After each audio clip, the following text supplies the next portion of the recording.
Hello, Fermented Folks. We have P. Jelly Clark. All Makatsu. We have Travis Baldry. Today we have a really special guest, Leopoldo Gout.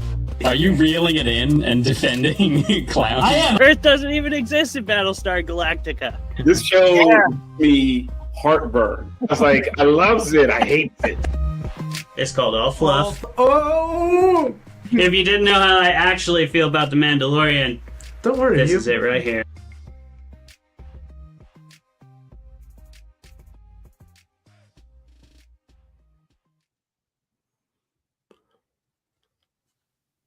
Hello, Fermented Folks. Yeah, you see that, Jeremy. You see that. Oh, yeah. You see how I learned about the delay coming out of our intro video? Done and I it. know not to start You've screaming at people on absolutely mute. done it. I did it. I'm proud of myself. You Look too, at man. us. Look at us. We're here on the Fermented Fiction Podcast. Welcome back, Fermented Folks, and hello. Thank you for joining us yet again for another lively debate with another awesome guest. You cannot see Stephanie Rose, but Stephanie Rose is here with us, much like the entity in Paranormal Activity, which we are debating today. But hopefully her intentions are better. I'm sure she's going to come with some vitriol and some fire during the debate, but after that, we'll have a great time talking about what we actually think. Stephanie, so thank you so much for joining us on the show today. Thank you so much for having me. Hell yeah. We're excited for you to be here, and we are excited to be here ourselves. We're excited to have all you wonderful listeners out there. And, if you've been here before, then you do know what to expect here. That's our round of personal updates. Let's go ahead and get right into that. Jeremy, what's going on with you, buddy? Well, I have unfortunately reached the end of all the Murderbot Diaries audiobooks, so now I don't have any excuse to still not be reading The Fall of Hyperion. So that's where I'm at. A real moral struggle happening for me. Yeah, you seem almost like hesitant to enter into the Fall of Hyperion. Are you like? I don't remember. Did you not like the first one? No, I didn't. Absolutely yeah, Look, it was fine. Look, I love a good, weirdly horny sci-fi classic as much as anybody, but I'm. This is coming Look, back to me now. It's I'm coming. gonna back. get. Look, I'm gonna read the book. I am, cover to cover, so I can yell about that one too. All right, sounds good. Probably. Godspeed. There's going to be plenty to yell about, I'm sure. Travis, what's going on with you? I have one big and one small. The small one first. I have I'm pretty anti-tech, so I've been listening to CDs in my car because I got rid of my smartphone. Anyway, a while ago, this is like kind of a late update, but it was exciting for me. I got the 3-disc set of all of Jim Croce's albums because he only made 3 before he tragically passed. And so I just have Jim Croce stuck in my head like all day, all the time now. And it's the most delightful thing because I just think that man didn't miss not a single song, 3 albums. Perfect career.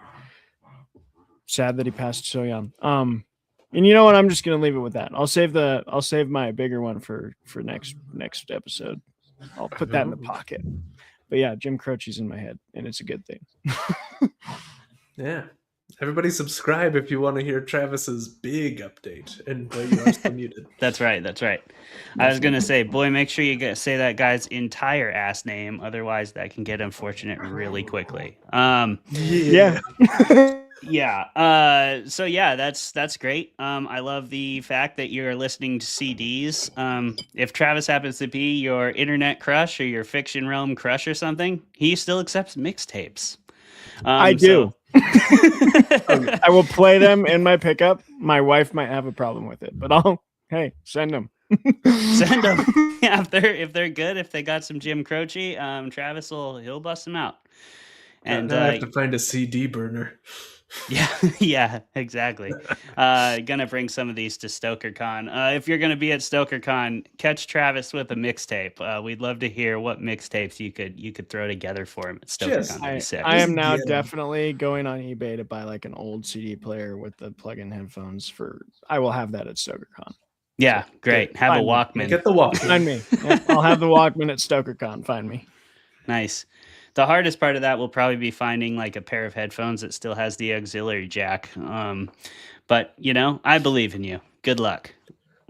Godspeed. Godspeed, sir. Yeah, my personal update.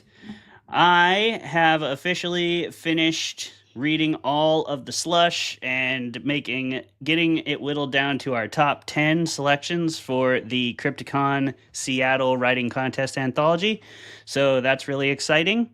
We're going to be, by Monday, we should have all our jury votes in. So that will finalize everybody who's going to be published in the anthology. We published the top 5. We have the first through third get cash prizes. And then the 2 honorable mentions, 4th and 5th, also get tickets to the convention. So everybody who gets published obviously gets tickets to the whole weekend convention. So it's a really fun contest.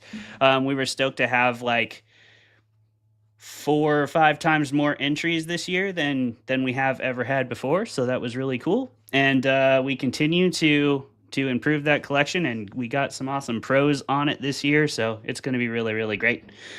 Just excited to get it out there into the world, and excited to be done with the slush reading portion. I love that portion, but it's also very stressful trying to get through like every story, trying to give every story the same level of gravity and respect and appreciation. Stephanie, I know you can speak to this as a publisher as well. So yeah, on that note, Stephanie, what's going on with you? Who are you? Where can people find your work? And again, thanks for coming on the show. We're glad to have you here. Yeah, thank you for having me. Before I say that, notes for everyone. Jeremy, Murderbots, awesome. Love it. And the show, if you haven't seen the show, it's amazing. It actually does a very good job for the series so far. Next book's coming out soon.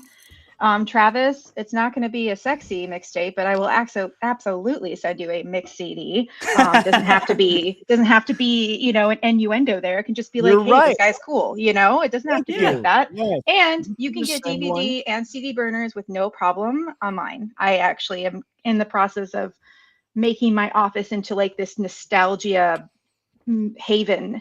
So I have like I want to believe poster, and I have CD and DVD cases, and I have a DVD VHS set up now, and it's just a really nice way to escape outside. And Clay, Crypticon, awesome, and that just sounds really cool, and I'm excited to read that eventually. And yes, so I'm Stephanie Rose. I am the author. I love that I didn't have you put that in the marquee. That's how great I'm doing today. I'm the author of Hiding Lies and the upcoming release of Small Town Slasher. And I am also the editor of Twisted Tales Tell the Night, an anthology. The first one was Halloween. We had so many great submissions. Our next one is going to be another Halloween with even more. And that one comes out in June on Summerween.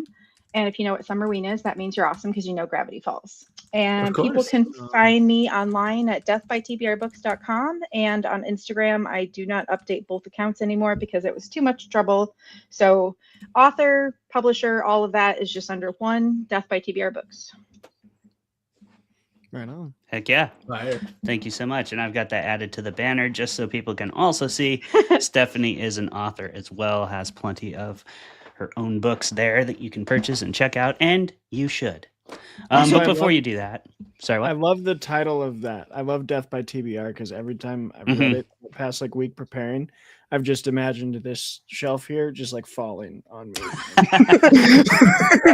I mean, that's what we all do. Like, I mean, we are constantly adding to our watch list, our book list, our music list, and then you kind of curate it and move it around. Like I definitely take things off. Like I will spend 2 hours one night and just watch like 20 trailers of movies I've just randomly added to my letterbox, and I look at it and I've taken an edible and I'm just like, what when did I add that one? And I just like, nope, I don't like that one anymore. So I kind of curate it and I do that for books too. So I'm very much about like, if I don't like something, it goes on the list for maybe forever ago. I will, read it or watch it later. But I definitely do enjoy doing that. See, I make sticky notes. And no. they're like everywhere, and my wife will just find them and be like, "Are you gonna watch these ones?" And I'm like, "You can throw that one away." But right, the newest currently it's the Oscars watch list. So Ooh, that's okay. that's all I have left. So I I've watched can't. a lot.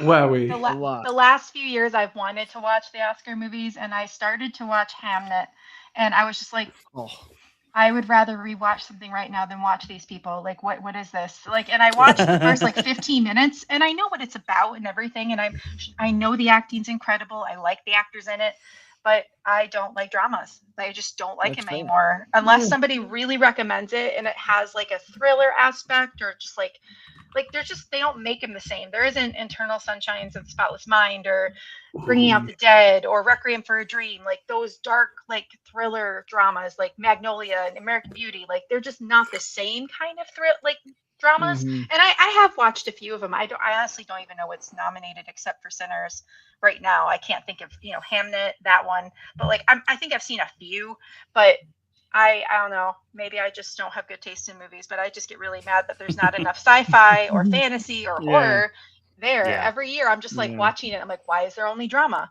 Why do they put comedy with horror? I don't get it. Like, Yeah.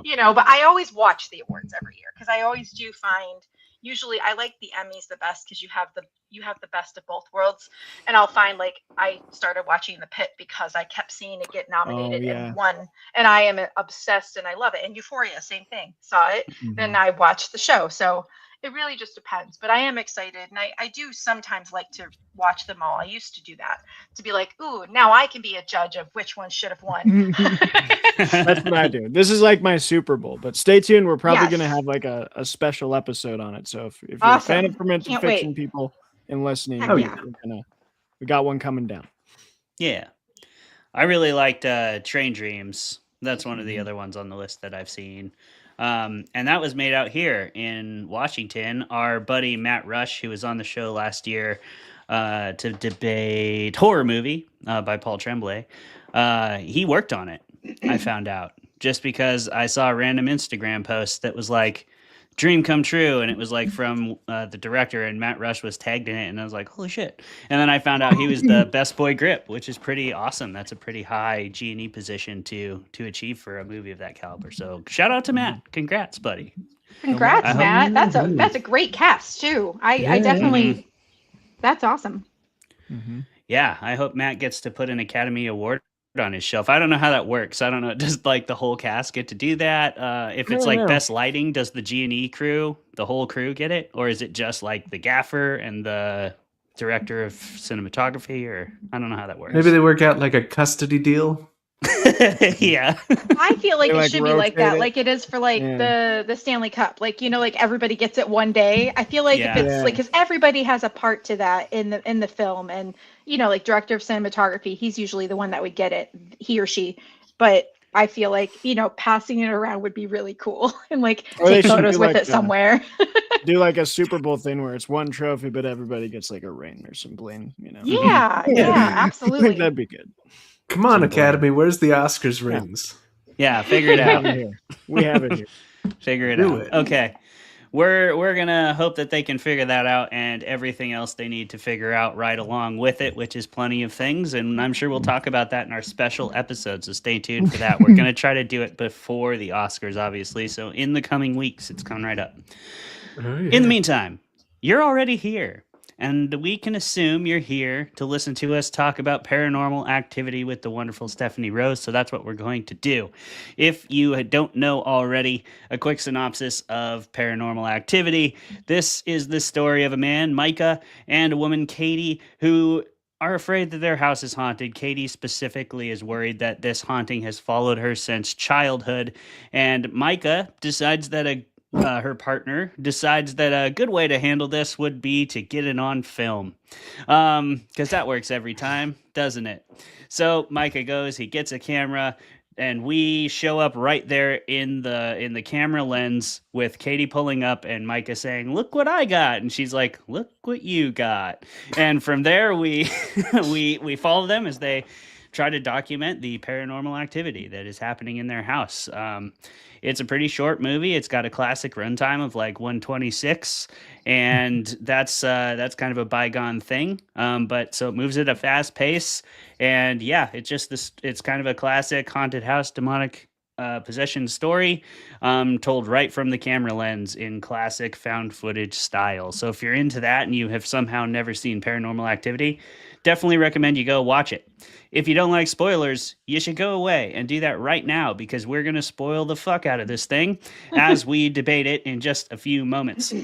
If you don't care about that, stay tuned. We're about to do our debate right now. So the way we do that on this show is we roll 2d20s. High roll will defend Paranormal Activity, regardless of if they like it or not. Low roll will attack it, regardless of if they like it or not.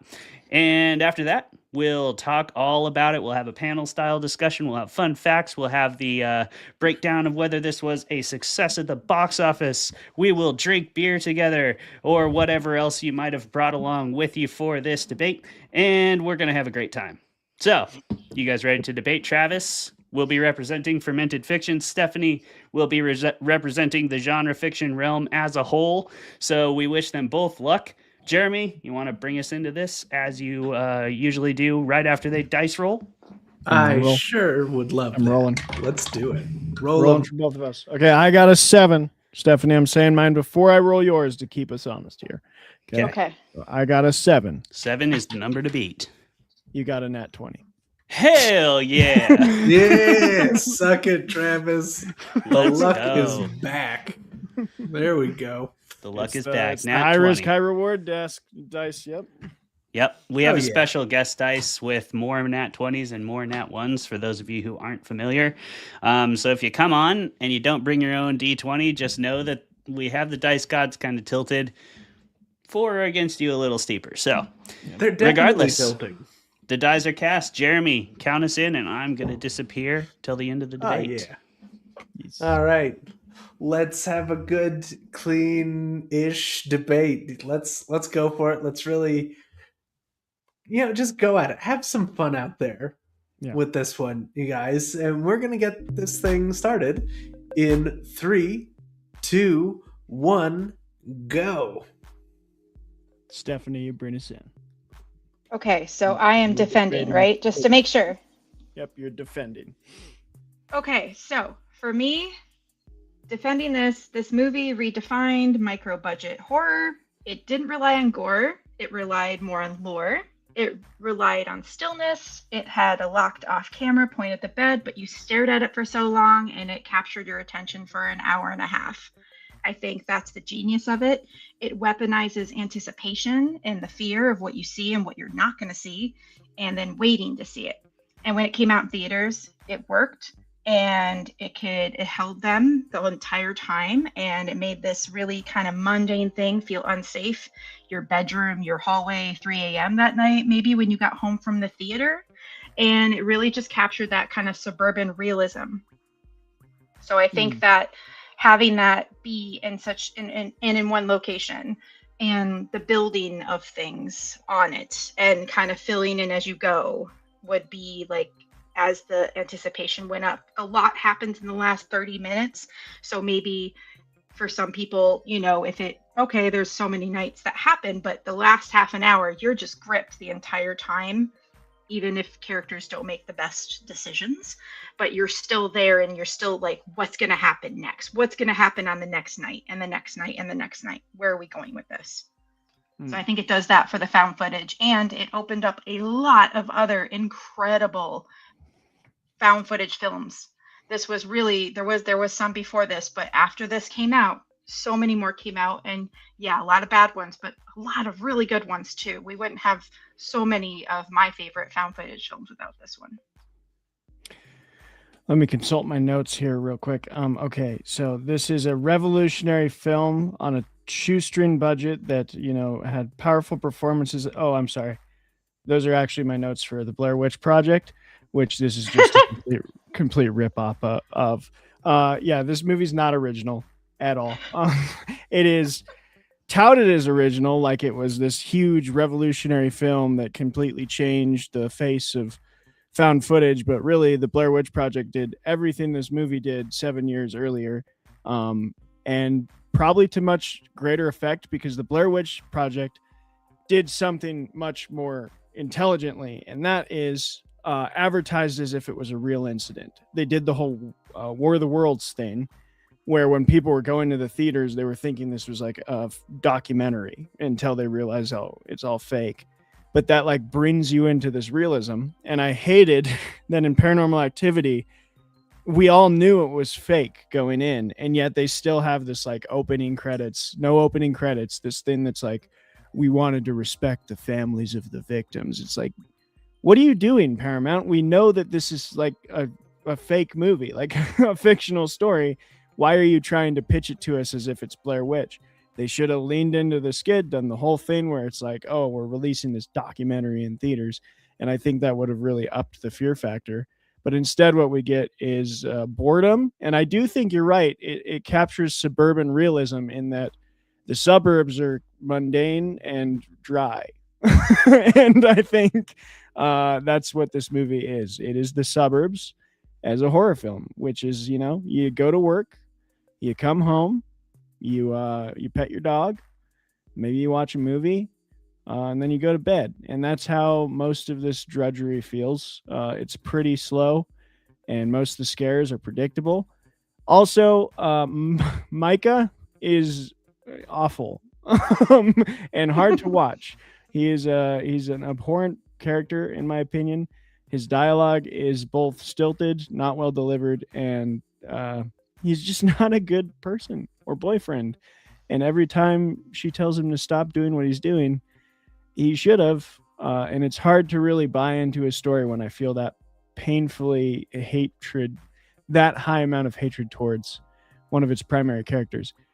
Katie was right. They should have stopped messing with the demon, called the exorcist, gotten the hell out of Dodge. But Micah is an egotistical idiot, and all of the problems could have been solved by her just dumping him in the first 10 minutes. So, yeah, not a fan. Do I get to say more or no? Oh, yes, we do. Okay. We got a full 10 minutes. Okay. So, yes, Blair Witch came out earlier. Yes, I went to see it in the theater, and I thought it was real. You can't do it again. They did it once. If you've done it that before, other people are going to know when you go to the theater, like, oh, this isn't real. Now, my thing is, when you watch a found footage film, it's not the only one that does it. There's a lot of movies that do that whole, we'd like to thank the families, or this is true, this is recovered footage. Like, look at the movie Megan is Missing. Like, you watch it, you're like, I shouldn't be watching this. When you watch found footage, there is this, like, at least for me, when I watch it, there's, yeah, I know it's fake, but then I'm watching, like, is it?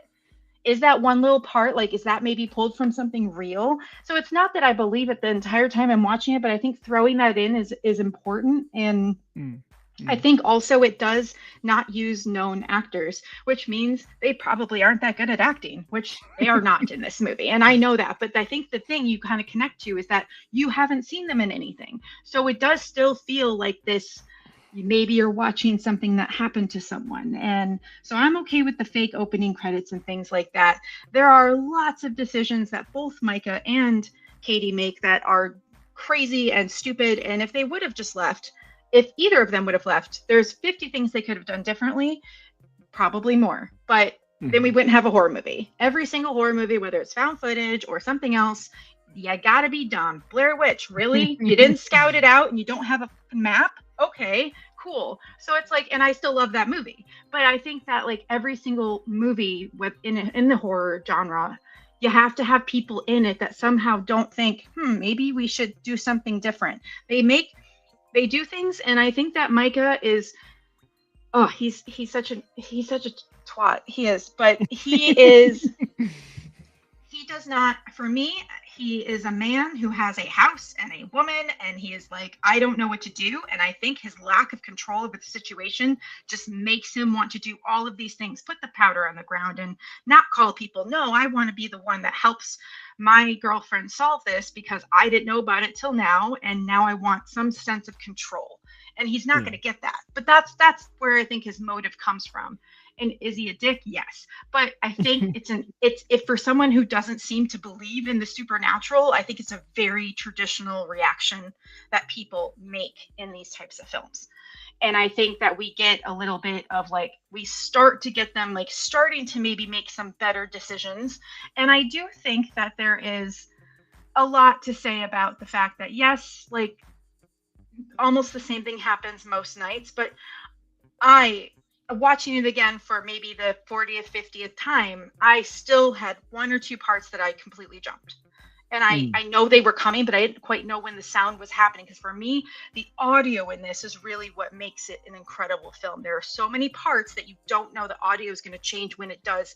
And those are the parts that give me goosebumps, that make it where it very much chilled people, especially seeing in the theater, just like these sounds that would just come around them. And then you knew it was there. And it started to happen during the day. And that was something that Blair Witch did too. But to have all of this happen in an hour and 20 whatever minutes in one location, any movie that can do that, to me, it's really impressive that they can carry a storyline and have it be there in only one house the entire film.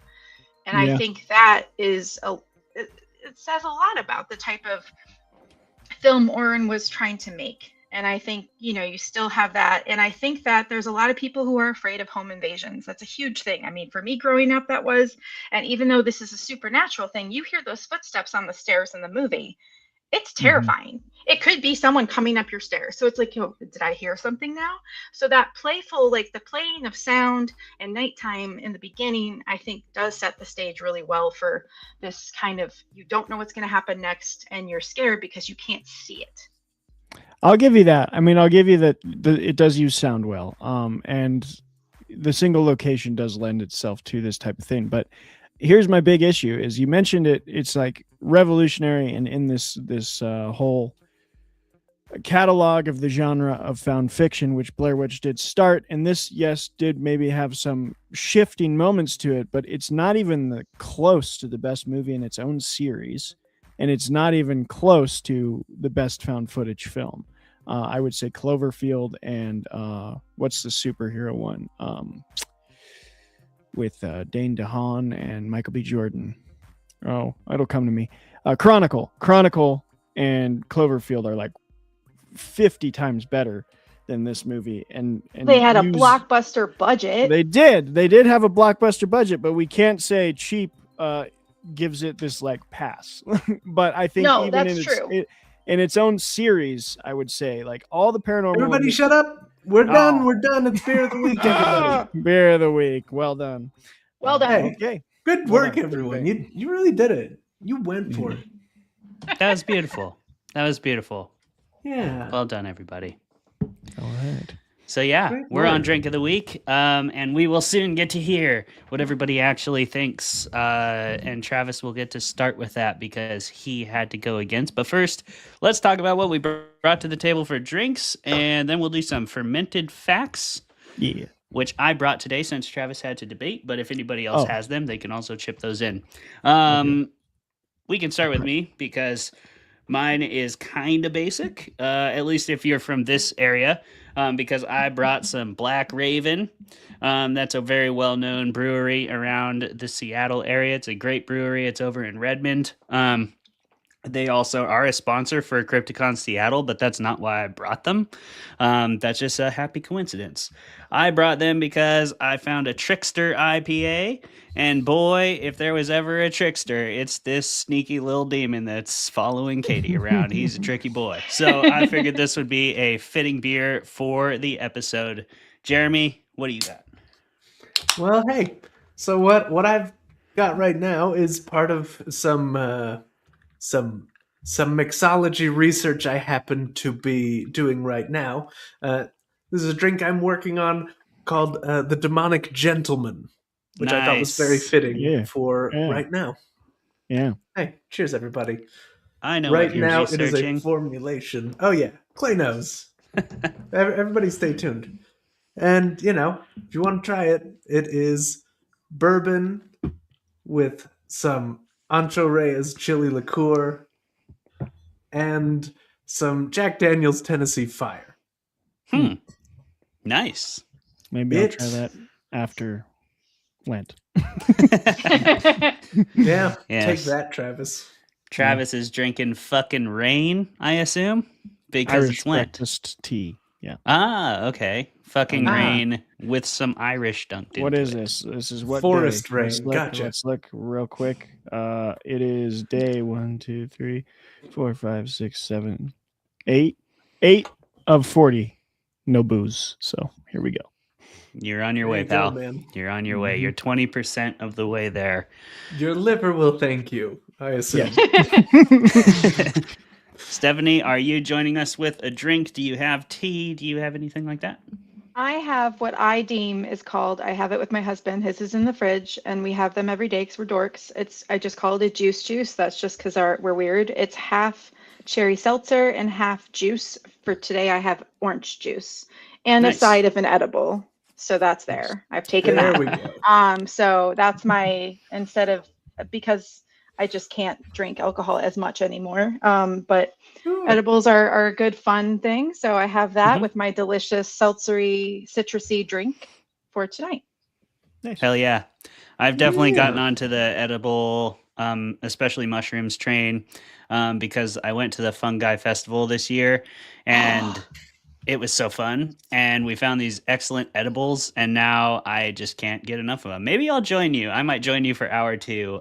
Do it. That's where the That's bulk of the my spirit. hosting abilities are revoked anyway for in favor of my smart I didn't know if I ability. could mention, because when like I you guys always take over. mention alcohol, and I was like, well, can I Oh, yeah. mention it? I'm taking an edible for the podcast. You Of can- Definitely. course, I'm just basic. and I'm just a square. So Indeed. You shouldn't be blamed for these men's shortcomings, Stephanie. I'll join you with an edible in the Yes. second hour. And I usually get pretty. I've for years gotten pretty blazed on this show. Yeah.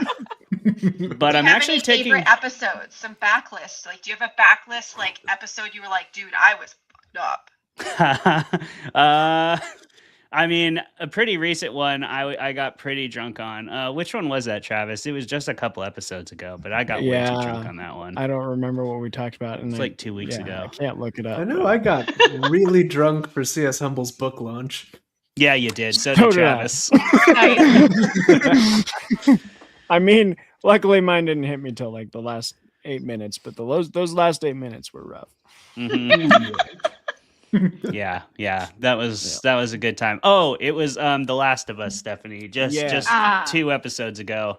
Okay. Oh boy. Yeah. I was Alright. slugging whiskey for that one. And around the end of the second hour, it was pretty evident that I was about to become whatever the alcoholic equivalent of a clicker is. I was essentially in that phase of the metamorphosis. It was at the Awesome. clicker phase. Yeah, for sure. Moments away from just going, Oh my gosh, yes. that's great. Welcome to the Uh, show. Welcome to the show, Stephanie. Welcome, You're an everyone. awesome guest. We're having a great time.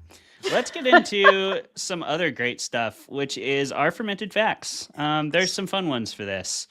So, as you guys who are regular viewers know, we generally kind of cherry pick these off the IMDb trivia and then from whatever interviews or whatever else we go around and watch. So if you want to find more of them, IMDb for any movie that has a level of popularity always has a cool trivia section. Go check it out. It's always fun. Here's some of the 10 favorites that we have found in our research. Stephanie mentioned that this was shot in one location, which is Oren Peli's house, and that's pretty amazing. It was also shot on his home video camera, and this was in the early aughts or the early 2000s. So that it's pretty impressive that he was able to do that all with whatever camera he had at the time. It was also shot in only 10 days, which is bonkers. If you know anything about filmmaking, it takes a very long time to make a movie, especially a movie that's going to experience the level of success that this movie did. Now, obviously, found footage lends you quite a bit of aid in that regard, because a lot of the shortcomings that are inherent with that subcategory of filmmaking of horror are accepted and looked right past because they're part of the story. But still, it comes with its own challenges to do found footage and do it well. And Oren Peli did that with this small cast and this small crew in just 10 days. Remarkable. Steven Spielberg loved this movie, apparently. During his home screening, he was super creeped out about it. And then he even had a part in restructuring the ending. He convinced Oren Peli to change the ending. He was apparently personally involved in doing that when Paramount did the theatrical release. Travis already mentioned this, but it's one of the rare occurrences where a film has no opening or ending credits. That is a very rare occurrence indeed. And they did that as an homage to the Blair Witch Project because they were, like Travis also mentioned in his debate, kind of doing the same thing where they're pseudo pretending that this is a real event and using that as part of the storytelling mechanism, which I quite liked. This is Oren's directorial debut also. The actors had no scripts, only guidelines as to what they should talk about, where they should move around, how they should do it. They just were kind of directed in the moment on set, which again, the fact that it was done in 10 days makes that all the more impressive. And I actually think that these people did a pretty damn good job, especially considering how few acting credits they both have. Even to this day, Katie has gone on to be in a couple bigger shows and stuff, but I'm pretty sure Micah has almost exclusively done Paranormal Activity cameos. So yeah, Jason Blum, the one of the execs at Blumhouse and founders of Blumhouse, which is a very famous horror indie producer. If you don't know that, they produce a lot of the shows we have or movies that we have talked about on this show. He actually had a chance back in the 90s to pick up the Blair Witch Project, and he kind of said, no, this will never work. I think that's exactly how he said it. That sounds right. Yeah, that's how Jason Blum talks. Just go listen to an interview, and then it'll corroborate that. But he turned Blair Witch down, much to his later chagrin, as that movie went to just smack the box office right in the face and make a ton of fucking money and spark an entire like subculture of the horror genre in the found footage movement. So when this one came across his desk, he saw it as a chance to redeem himself, and he picked it up, and he was right, because this was kind of the next wave of Blair Witch Project. It had the same sort of trajectory, very similar box office success. Travis might correct me on some of that, but well, I'm just gonna jump in, not correction. You're like, this movie started Blumhouse. Like this was the success that sort of launched his company. So if you like Insidious, you have Paranormal Activity to thank, and Get Out. I mean, he produced that one, but even more so, he was so invested in the success of this. There's actually an interview where he talks about he helped on the actual set and production with Oren. And when you see the bed sheet sliding off of the husband in the final scene, that's Jason laying on the ground, like pulling it to make sure that the shot looks good, and Oren behind the camera. So he was like, he's like, this one's got to work. Yeah. He took that chance at redemption, and he went all the way in on it. And on that same note, that's a great transition, Travis. Thank you for setting that up so professionally. All the effects in this film are practical, and they were just enhanced on Oren's PC, if they were enhanced at all. But even Micah getting thrown across the room and everything like that, that was all practical effects, which is pretty cool. And then just some final ones. Travis always likes to talk about box office success, so I'll let him get into the precise numbers. But it should be known that this movie was colossally successful in a lot of ways. The most impressive of which is that it was the highest grossing movie ever for a film playing in less than 200 theaters. So at one point, it even reached number 4 at the box office while playing at only 160 movie theaters on the weekend of October 9th through 11th in 2009. That is a crazy ass stat. Think about how many movie theaters that you know just around you. 200 is not very many at all for the whole nation. And it would have been competing with bona fide blockbusters from all over the place. And this is October, so there was other horror movies out too. It was competing with its own genre. It was competing with all kinds of things. I don't know exactly what they were, but it'd be easy to look it up because I gave you the weekend, 9th through 11th, October 2009. See what else was out. Which Halloween movie was out? Which of the 15 Screams was coming out that October? Like, what was it competing fight with? Jason that weekend? Yeah. We'll never know. Did Freddy and Jason throw down that weekend? Nobody fucking knows because we were too busy watching Paranormal Activity. Travis, what were the exact numbers on that? Yeah, so this is not only that stat, it's also the second highest grossing film in history if you like calculate gross domestic earn. Yeah. So the only one that's higher than it is Blair Witch, because the Blair Witch Project only cost $22,000 to make and earned like millions. This movie cost $350,000, and worldwide it earned 193 million, like 0.3 million. So when you, it's not even close to the highest earning like total. That's one in the billions with, Endgame and the Avatar movies. But when you calculate like amount cost versus amount earned, this is the second highest grossing film of all time. Wow. And yet it only cost Paramount $300K to buy the entire IP. Yeah. That's capitalism, baby. Yeah, crazy. Oh, and they only paid Katie and Micah $500 to start. No. But then after they succeeded like so much, they like went back and renegotiated and were like, hey, can we have like more? Yeah. Come on. Good guys. for them. $500 they made. Yeah, On exactly. initial filming. We were all rooting for that guy to die. He should get more money for it. Right? For sure.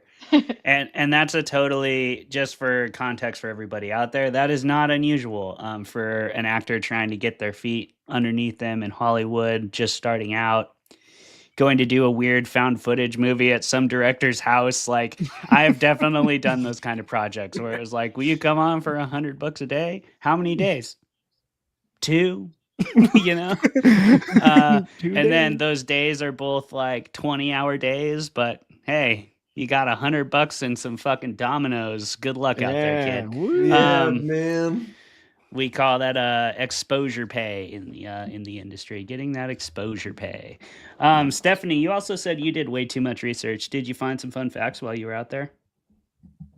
They were pretty much the ones you said. A lot of people don't know that it wasn't actually scripted, which you said that. I did actually look up a new fact that you were talking about just now about what came out at the same time. Yeah, if you guys want to hear that. Yeah. So Pandorum, which was a sci-fi thriller with Dennis Quaid.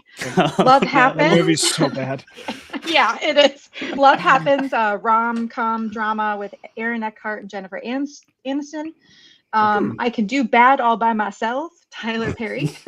Okay. Jennifer's Body came out. Oh, Monday. Oh, there you So go. that's the one. And then Strong Blind Date, I don't weekend. even know what that is. And then earlier that month, Cloudy with a Chance of Meatballs came out, and Surrogates, which were two kind of big movies that month. So that could have taken away a little bit, but there really wasn't a lot of really big movies that came out that weekend. So that probably helped. But Jennifer's Body, amazing. So besides that, there really wasn't much.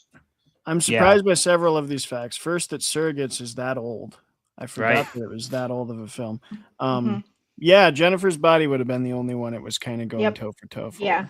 Because Pandorum was awful. I forgot about that movie, and I was glad that I did. And now I know that it exists again. I will say now you know. Feel good about I that? have strong opinions and have to say them. I don't have to, but I do. Do it anyway. One of my like top movies on lists of let me make sure I'm thinking of the right movie. But movies that have like great actors but are absolute trash.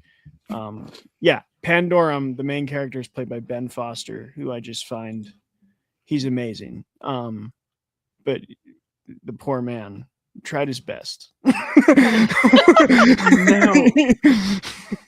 I do have a follow-up question to this sort of reveal. How many of those movies are Nicolas Cage movies? Or does your list adjust for that? That's the other way. Because it's unfair. It's like Nicolas Cage happens to be in a really good movie. I don't know. You know who's in a lot of them? I think he has a terrible agent, is Paul Bettany.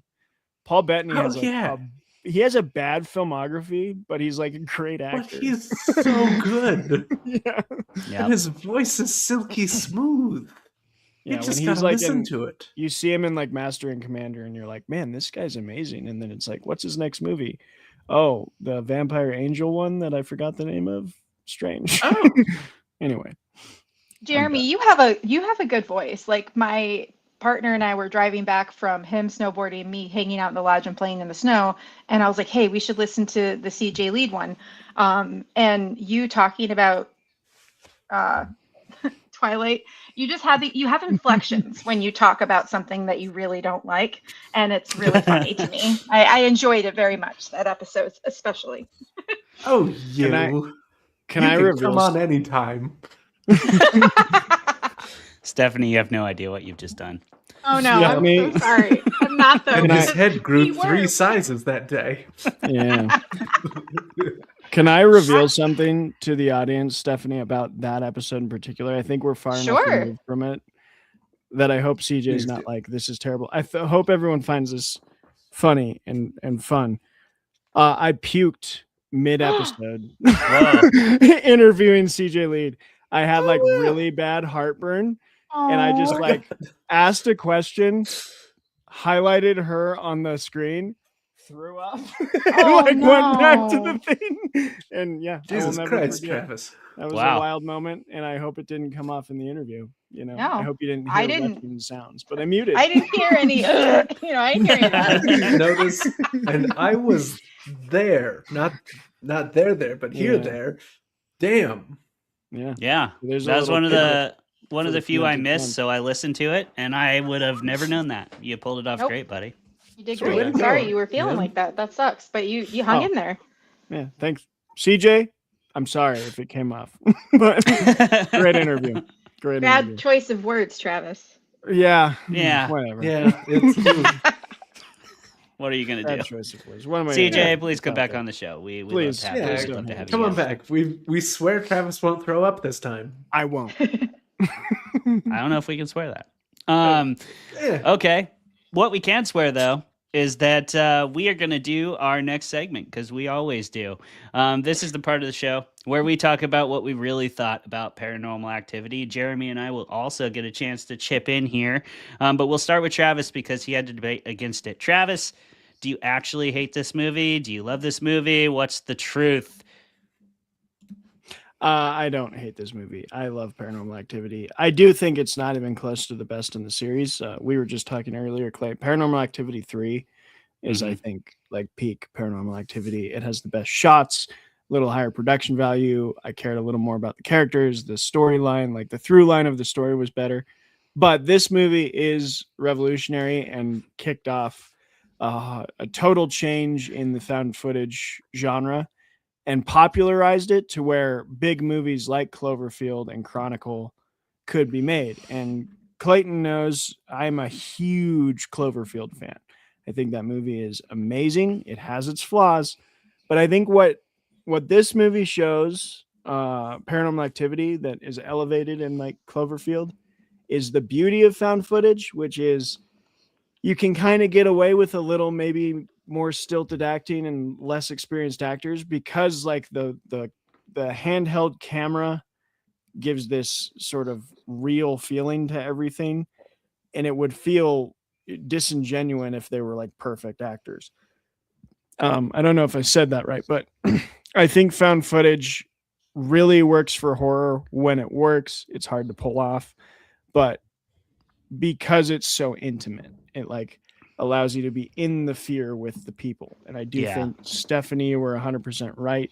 This movie pulls off those small, quiet moments really well. I mean, one of the biggest things, it made people afraid of a timestamp. Like you're watching that 2 o'clock to 3 o'clock hour and you're like on it, the edge of your seat. I don't think it's as good on rewatches. It's kind of a one and done movie, but that's okay. In theaters, it was terrifying.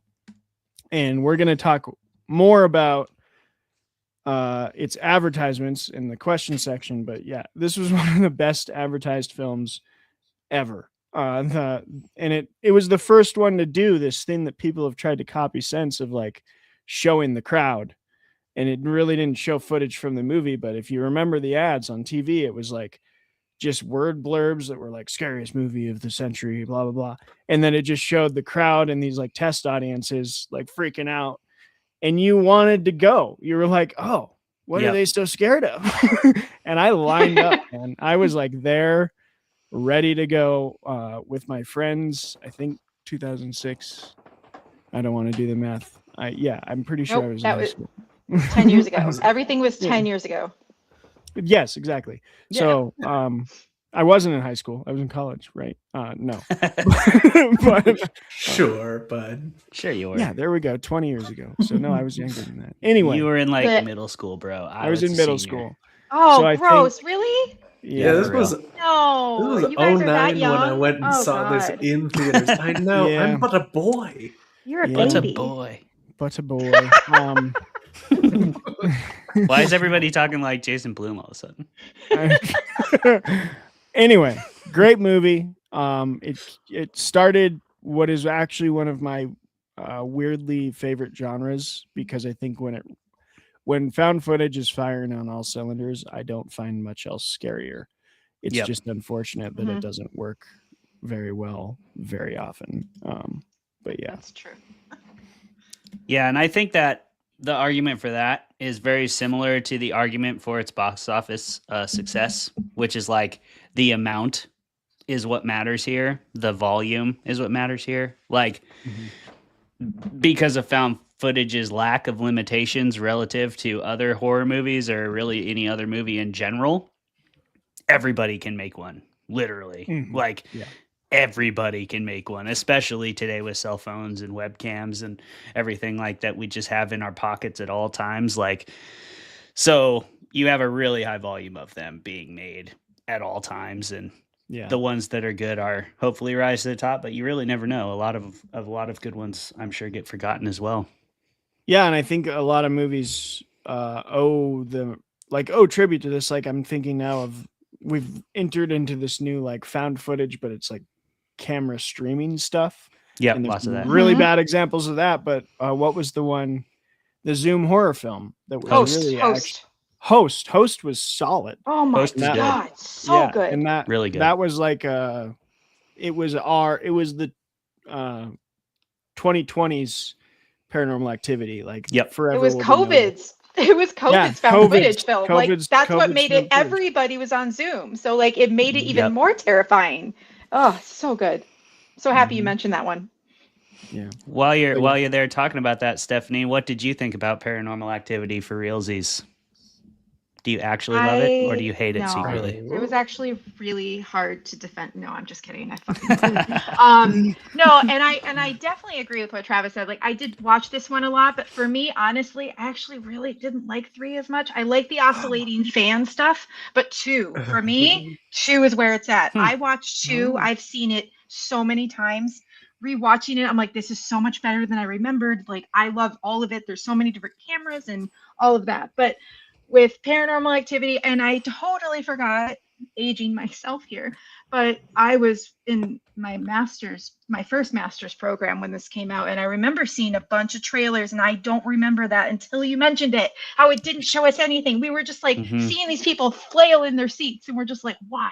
I need to see it. So Yeah. that was definitely in there. And I think for me, and I am a huge, huge fan of Cloverfield, by the way. I've rewatched that a ton, and every time I watch it, I'm like, how can this capture my attention this many times in a row with like, and I always have to be doing something when I'm watching a movie usually, but that's one of the few ones that I can just watch it and be like, this is, and what a great way to, incorporate people who are like, you care about them because you're at this party with them. They're being social, and that's why they have the camera. It brings it back to like McPherson tape.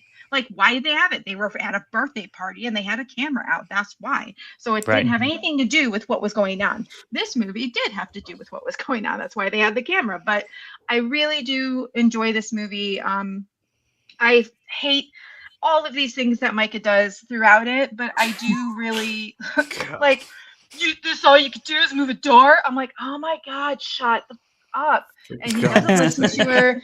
And I did write down, there's 11 times that I write down, nope, leave now, nope, call exorcist. So like, it is very frustrating rewatching this one. Like, I'm terrified at times, but like, it's also like, for me, when it gets to the last 30 minutes, I'm just like, I'm here for it. And I could probably just fast forward and just watch that last 30 minutes, because I think it's some of the best cinema of just like keeping you engaged the whole time. And I forgot how much they tie it to, like, the Ouija board says goodbye Diane, but he actually looks up a girl named Diane and something similar happens to her, and that was the explanation of why they didn't want to call, like, why he didn't want to call the exorcist.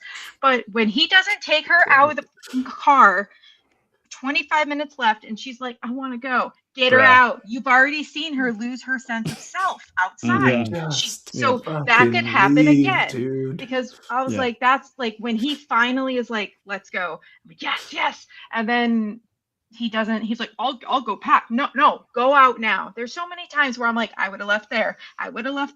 But that's the movie, and Oren was working full time while making this movie, which is awesome. If you haven't watched it, the found footage newish documentary on Shudder is so great. And he has a really cool interview with him where he didn't even know until even the debut, like until it was about to come out. He still had his job, but he had to like fly out places. So he almost got fired, or he did get fired, and then he like made bank at the box office the first weekend. So like because of the advertising.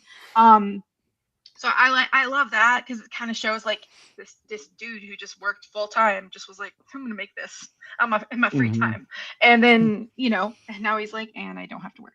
But I think that's really cool when she's grabbed out of bed and everything. And I think if I wanted to put on like a if somebody was like, it's not deep at all, or like it's it's nothing, you don't care. But I'm like, but for Katie, for me, if you didn't even believe in Paranormal Activity, and I'm not going to say, this was a friend of mine who I was in college with who went to see it with me, I remember, and she said that like maybe Katie's demon, it could be a demon, sure, but it could also be the demons of our past and how they follow us through life and how they sometimes lead us into like these toxic relationships with people that we don't think we can do better than. Enter Micah. But like there's that in it, and I feel like she has a lot of trauma, and I've been through a lot of trauma, so like I really like Katie's character because of that.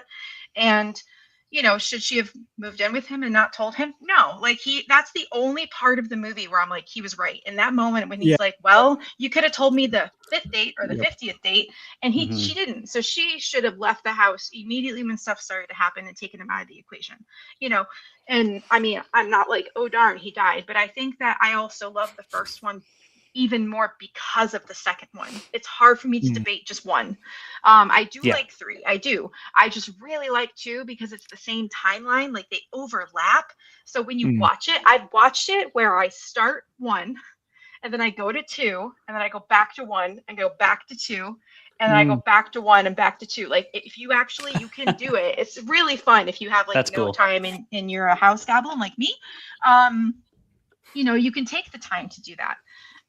But it is very fun when you and then you could even and then of course you could watch 3 first and then kind of intersperse 1 and 2. So there's all these different ways to watch found footage because they tell us the time.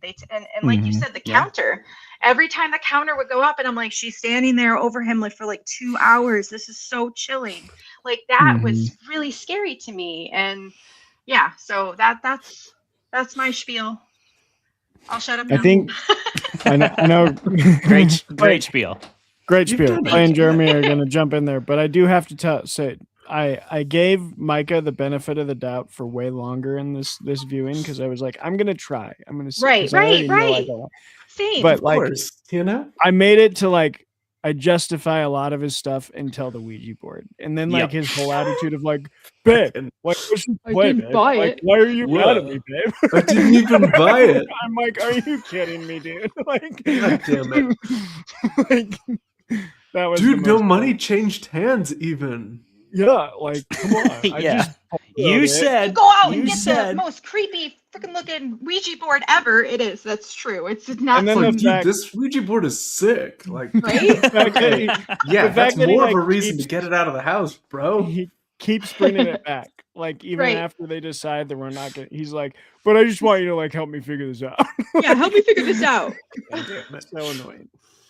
It's so annoying. He is the worst, and that's also a relatable situation because that's totally a real dude. That dude exists, and a lot of unfortunate women are in relationship with that dude. Yep. God, I hate that dude. God, but you know what? The other thing that makes me think of is that scene, because I was trying to give him the benefit of the doubt too, but that scene actually made me really mad when I rewatched it because I'm like, they don't ever talk about the fire. No, that's true. Yeah. And I'm like, how did you not leave the house knowing that something spontaneously started burning in your fucking living room. Like Not what? something, Stephanie. A Ouija board. Ouija A board. Ouija board. Just straight Sure, up sorry, a didn't Ouija board. tell her that happened. Yeah, he just watched the footage and was like, I'm gonna It's keep like, that. I'm one gonna to keep myself." that to myself. Keep going. I'm not even going to show her this one because she doesn't want to see it anymore. Then I'll use this that as doesn't an help my excuse. case at all. Well, you didn't want to see it, remember? Yeah. Oh my He'd have a God. contract. He'd have some contract language about that. Well, you said. Also- Oh, you fuck. I'm sorry, guys, but one more thing. You're one not more thing. sorry, I you swear I'm son not- of a bitch. I'm not sorry. Old me maybe would have been like, old me who didn't believe in the supernatural as current media does now, would have probably made it further in a moment of like, no, it's fine. Probably like to the night when all the doors slam and like the footprints and stuff. I probably would have finally been like, okay, let's get out of Oh here. my God. But like knew me instantaneously. Like I heard one knock and my girlfriend's like, hey, I might be followed by a demon. I'd be like, we're going to the church. We're done. Nope. Like not cue doing that reel that pops up of that guy walking downstairs with his suitcase. It's like, nope. it. Hard pass. Hard none of pass. That'd be me We're now. gonna My wife dunk you would in be whole like, water and we're gonna burn the house down. yep. My wife for would be like, I me- saw a shadow figure, and I'd be like, oh, we're done. Yeah. Nope. We're on. The first time that I genuinely would leave, and I wrote it down because I knew that would come up. When I wrote the note, when she stands there for 2 hours and stares at him and walks down the stairs and has no recollection of it.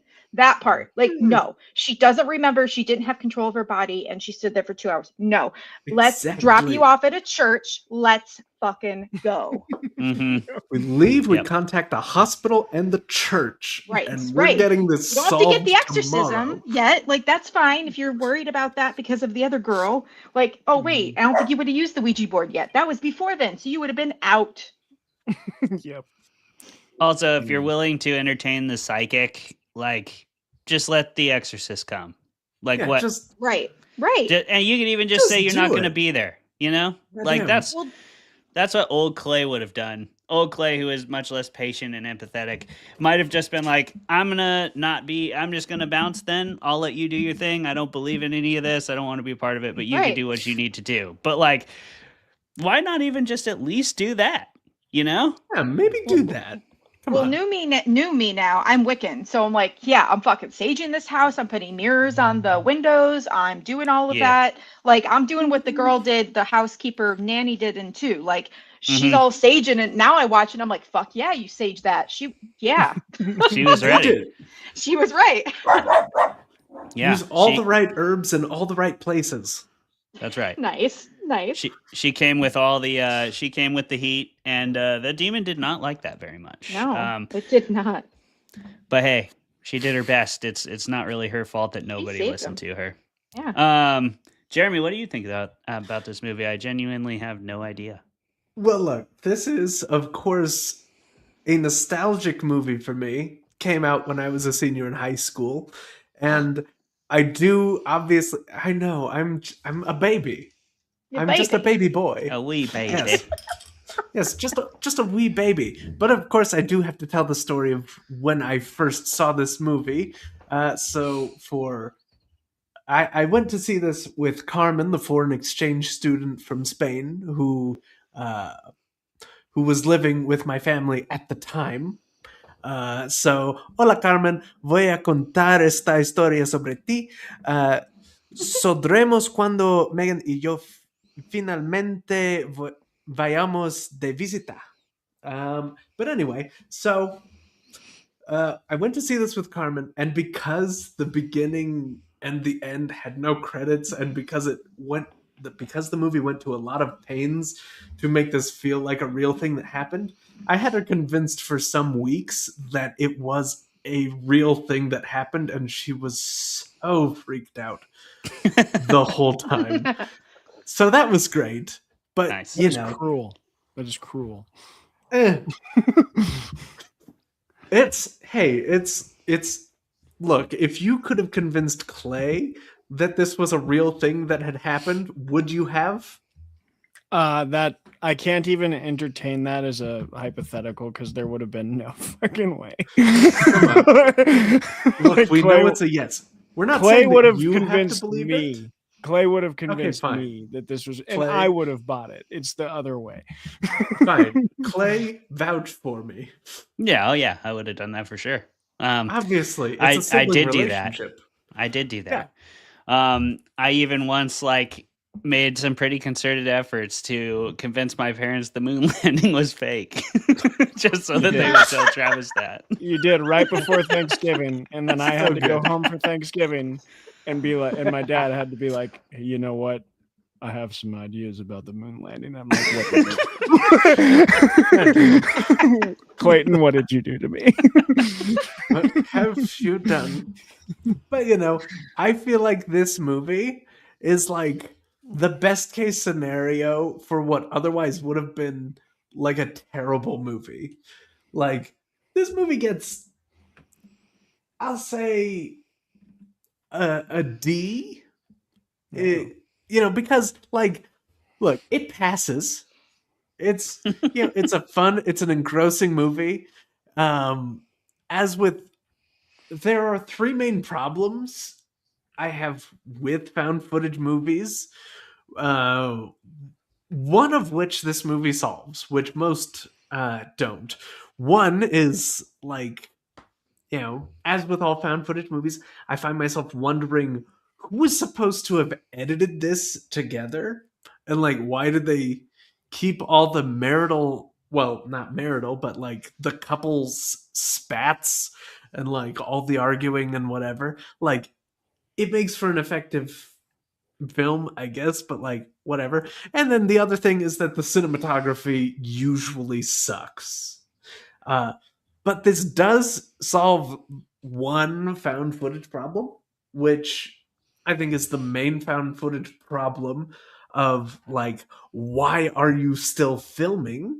But it does that by making Micah an insufferable idiot. Like, yes. I want him to die so bad by the end of the movie. Yeah. And then he does. So, well, maybe. If he shows up in the other movies, I don't know. No, he's dead. He certainly does. He's fully dead. Good. Literally, he deserves it. Says the last frame says Micah's body was discovered on blank. October 11th. Super well, dead. thank goodness. Because like, I mean, honestly, on a watching of this movie, I find myself wondering, is this possibly the story of a demon trying to get Katie out of a relationship with a schmuck? The demon's like, you can do better, honey. It's like, The you romantic- can do way better. Come on. Paranormal Activity, the romantic comedy. Yeah. God. Just needs a different score, and it's there. Yeah, set it to like, want Full House type of music, and you gotta hit there. Hell yeah. Yeah. Gonna be an absolute banger. Clay, what do you think of Paranormal Activity? Yeah, I love Paranormal Activity. I agree with you, Jeremy, that those are occasionally problems with found footage. I think there's lots of found footage movies that fix them, not just like a couple, but this one doesn't have any of those problems to me. I actually think the cinematography sucks, but like that's on purpose. Micah sucks at everything, including being a human being. So he sure does. He's not a good cinematographer, and I don't think that's a huge surprise to anybody. Sure.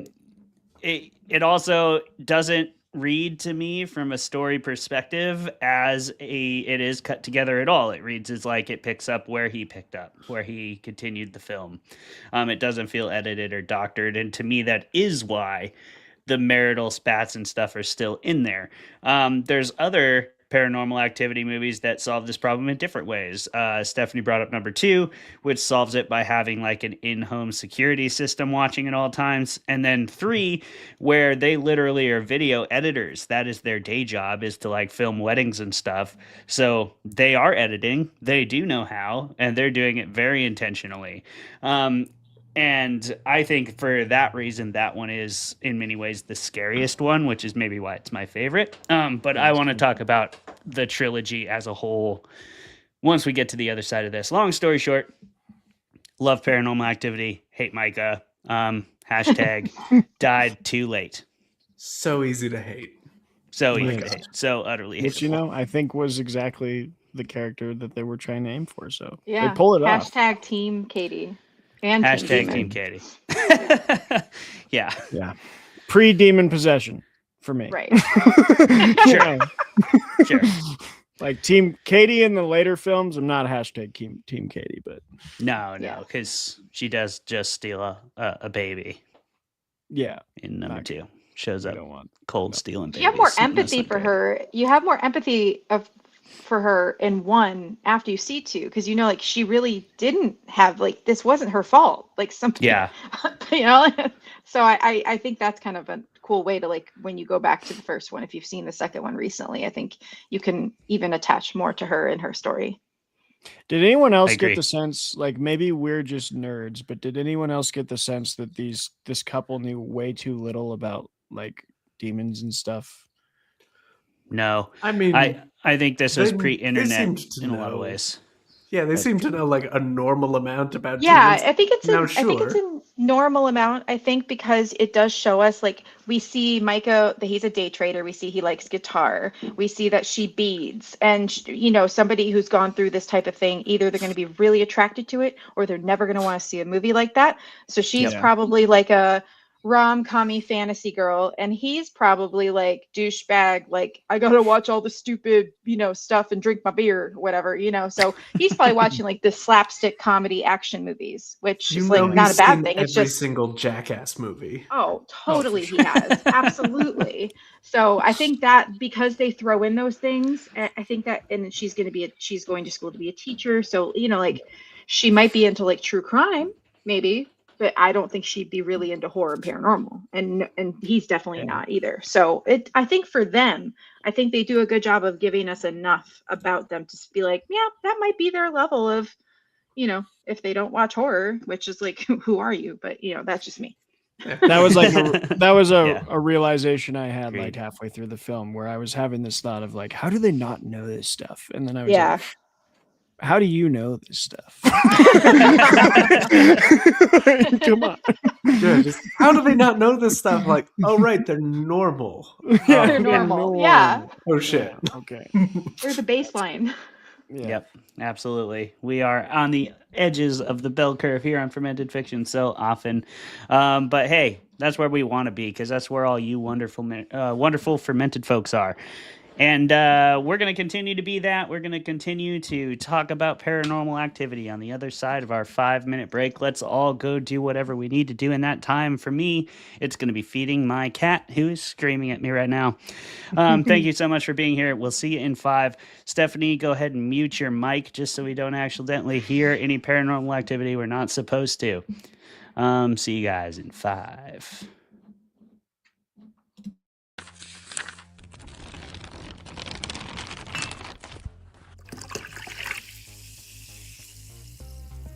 Hello, Fermented Folks. Welcome to another episode of Fermented Fiction, the first of our new season, and I believe it's season 4. The show where we drink beer and argue with each other and bring on really awesome creative guests.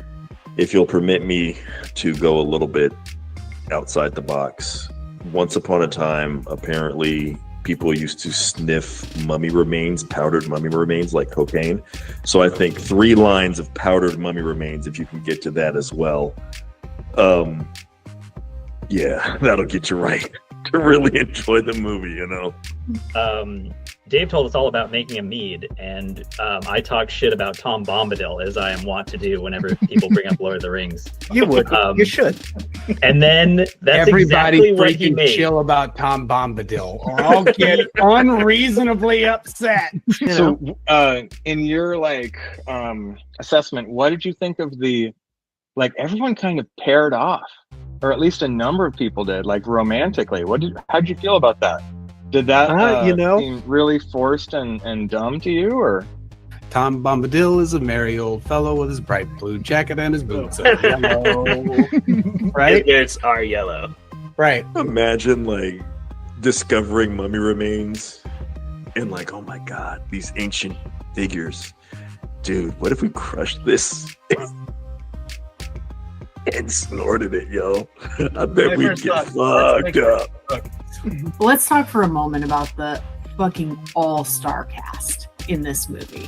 We have Ewan McGregor, slaughtering it the entire time. Main character energy, top to bottom. You can't argue with it. Women want him, men want him. Everybody wants Ewan McGregor. Okay? If you don't agree with that, you're lying to yourself. Apparently she had a backstory, but they cut it because she's like very like hard-nosed at the beginning. And then like, I will say another pro of this movie is like their chemistry is hot. And like, I feel like if they didn't have that chemistry, I would have been like, ugh. Because she says at one point, she's like, oh, it's the apocalypse. What are we going to do? Like, fuck. And he's like, and then later when they like are like kissing, if they didn't have chemistry and if it was like two lesser actors, I think it would have been like an eye roll, like felt cheesy, but like you feel their bond. The Langoliers themselves were originally going to be portrayed by puppets. And I think maybe they should have.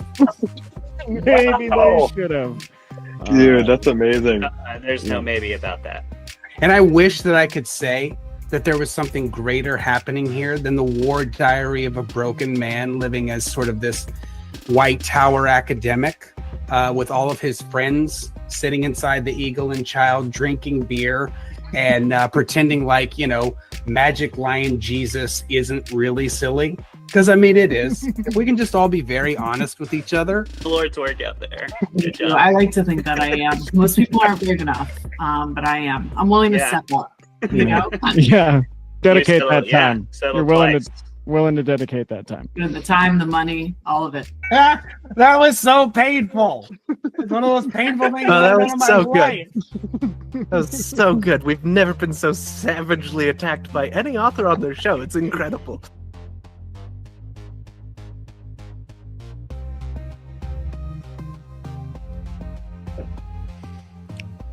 Such a bop. I know. I'm jamming right now. Yeah, Clay But made I a tell bop. you that. Ooh. Oh yeah. 100%. Oh, yeah. All right. Welcome back, everybody. Welcome back, Hello. Stephanie. I am here. It is the Oh, second yeah. half of the show, which is the time when I get to ask stupid questions that indulge my curiosities. And hopefully they're good, and hopefully we have a good conversation around them. I'm sure we will. A couple things came up that I'd like to talk about that I don't think we've talked about a lot on the show before. But I want to start with keeping the train rolling that we were kind of discussing earlier. Found footage. Yeah. As a genre, it's pretty divisive, I feel like. I have strong opinions on it that I will end with. I've already said a few of them, but I would like to ask 3 small questions that hopefully turn into a bigger, broader answer. 1, what are some of your favorite aspects of the found footage genre? 2, what do you think doesn't work with the found footage genre? And 3, what are some of your favorite found footage films? So one more repeat time. This is the teacher in me. Never ask a question once. No one listens. What are some of your favorite aspects of the found footage genre? What are some of your least favorite things or things that you don't think work? And then what are some of your favorite found footage films? Stephanie, starting with you. No, that's so mean. Shit. It's always the guest. Oh, I forgot that. I'm like Every sitting here time. thinking of my movies. It's hard for me to use words like what aspects of it. I just watch a movie and I just really like it. But I think like trying to break down some of my favorites, I think simplicity, I think relatability to like the shots and what's happening, especially like newer ones. I think one of my favorites does things really badly and really well. Like I don't love cameras being super shaky in found footage. I think it takes away from it unless it's done just like very briefly. So I guess that would be something I don't love about some of them. And I think sometimes the lighting is just like, okay, it's supposed to be dark, but I have to be able to see you, to be able to watch this movie. But I think that if they're too abstract, I don't love them. I love more murdery, true crimey, horror, very horror ones versus other ones. I don't know if that is kind of what you're looking for. Since you are a teacher, do you have a follow-up question to one of those? That Probably many, but yeah, what do you mean by abstract, I guess? Because I'm thinking I agree with you, but I'm wondering like, So I let me, don't know yeah. if people consider Skinamarink a found footage film, but I Mm, take it that way when I watch it. mhm. And I hated it the first time I watched it. Then I watched it stoned and I liked it a lot more. But I do think that if you're sober watching it, it's just like, okay, what this shot means a lot to this person that made this. And as you know, and as I think I appreciate it because they didn't give a shit if people liked it. Yeah. You know, in that way. And I'm trying to write more like that and not write for people. And that's hard for me, but I'm a newer writer. But I'm trying to like just throw it to the wind and just go for it. But I think that if you are trying to get people to watch it and I'm being critical of it, I don't love that. I don't really know what's going on and I get confused. And I do like dialogue. I do like things going on because I get racing thoughts. So like having something engaging enough where there's not too much silence. I don't love that in films either, unless it's like The Quiet Place where it's part of the plot. Like that makes sense. But like, you know what I mean? I think that would be kind of what I mean. Like the more practical it is and lower budget, with the exception of Cloverfield, because that still to me is like a favorite movie, but it's hard for me to consider it because the camera is so good in it that it is found footage. But it totally is. It's on its own as being this other one because of how it's made and cinematically and being a blockbuster and all that and just the budget. But I think that when they do something clever and it's off screen, that's probably another favorite aspect too of just like the oscillating fan in Paranormal 3. It's like you don't know what, like it's one of the most like how did they think of that? I didn't think of that, you know? Yeah. Like that's really clever. And it's like it's such a small thing you can do, but it gives you such suspense. So I think the more suspenseful the better. And I think that's kind of the aspects that I like and that I think work the best and not work. Clay and I were just talking about that shot earlier and how I just remember when it got set up and I'm like sitting in the theater. I just remember being like, almost like grabbing my seat like a roller coaster ride of like, oh no, like, like I'm just like, oh, when's it gonna come?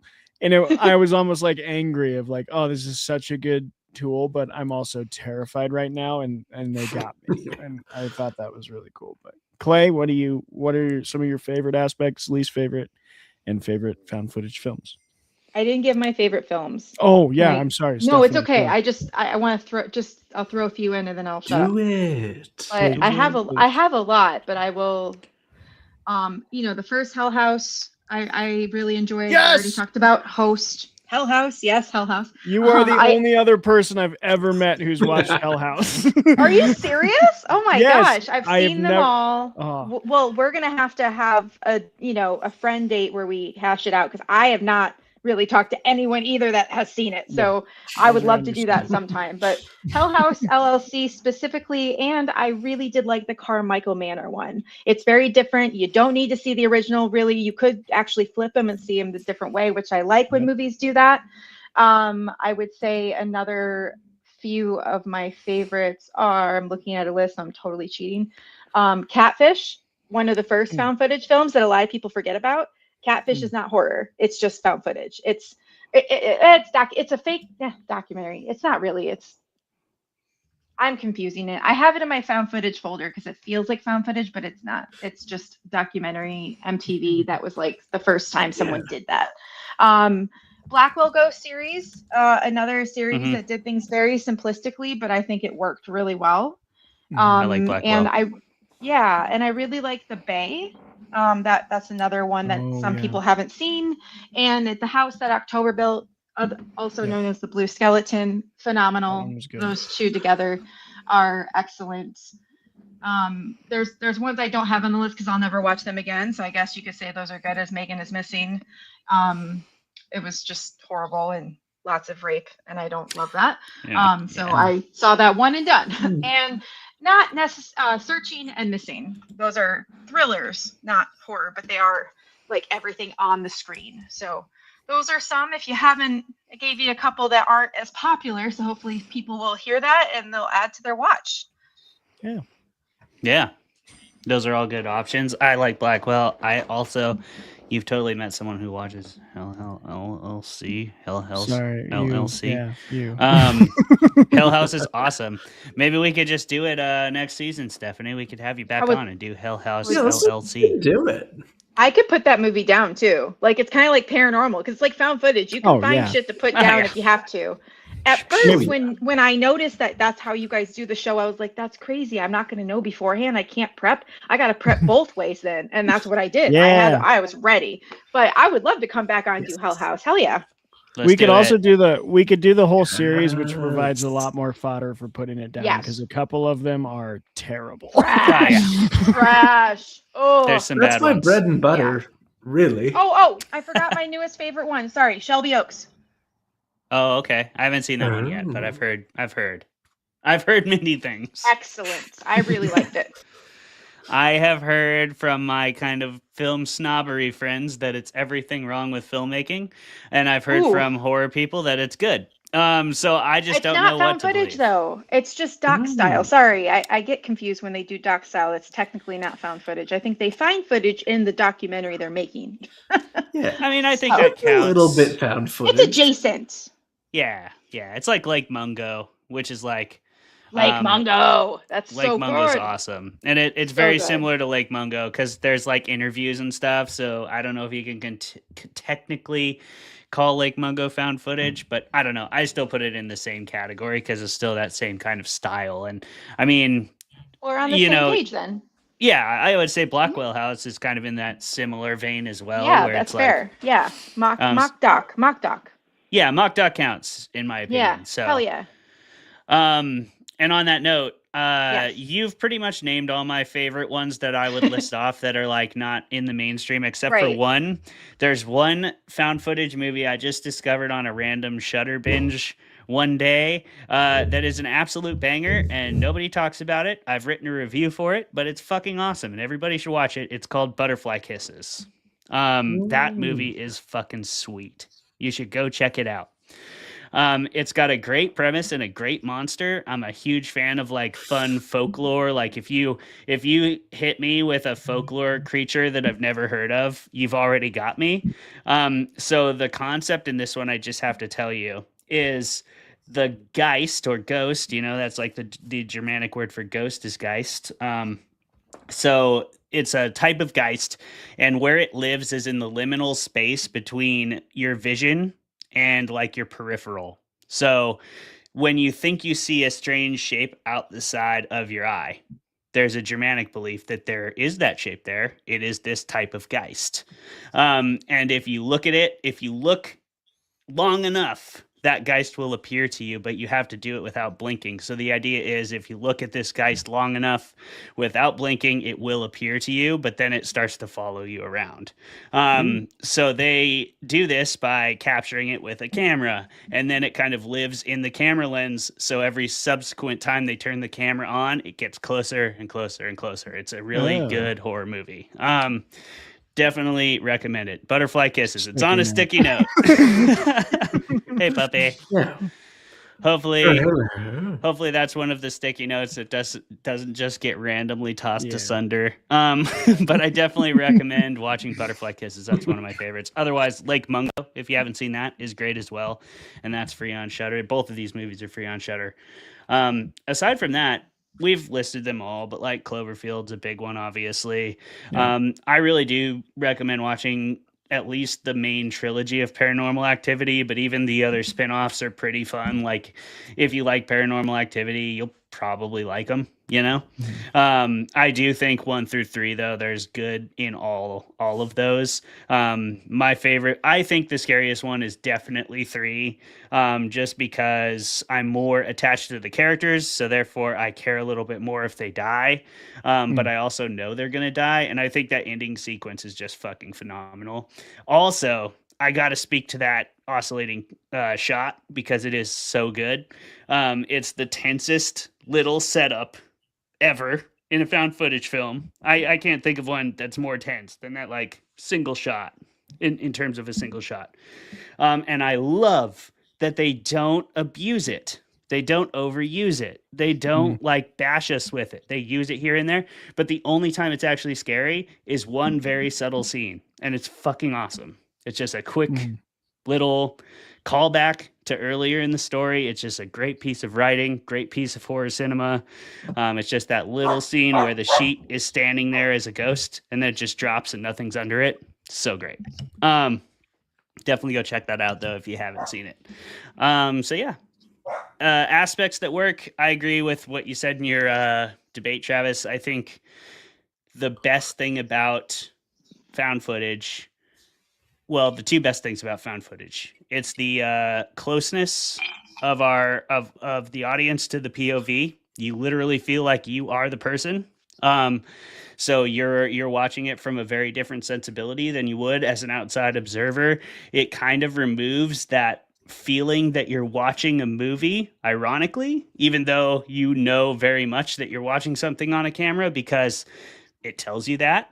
But at the same time, you feel like you're watching something real, even when you know for a fact that you're not. And that removal of the like fourth wall is pretty paramount to the suspense that a found footage movie can capitalize upon without the benefit of special effects, without the benefit of multiple camera angles, without the benefit of, a lot of the times A-list actors. That's another cool thing about found footage. This is a very common medium for new actors to get some footing in a really well-produced, like, quality movie that is viewed by a lot of audiences and has a good directorial team, a good score, a good everything else behind the scenes, but it doesn't necessarily have that emphasis on the cast all the time. And that's kind of cool as well.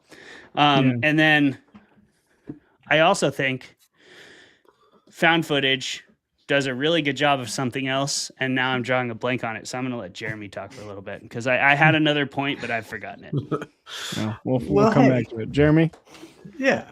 So, I mean, like, found footage does one thing very, very well, which I think everybody's kind of touched on, which is that it feels so much more real than other genres where there's so much like intentionality behind what you're seeing and hearing. That was it, Jeremy. Realism.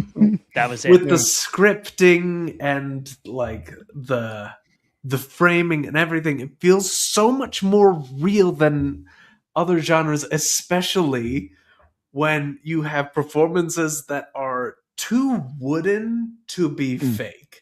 Like they don't feel like performances. And I think that's something where this movie in particular really shines. And it's something that falls apart when you start to involve like known actors. Like when you see I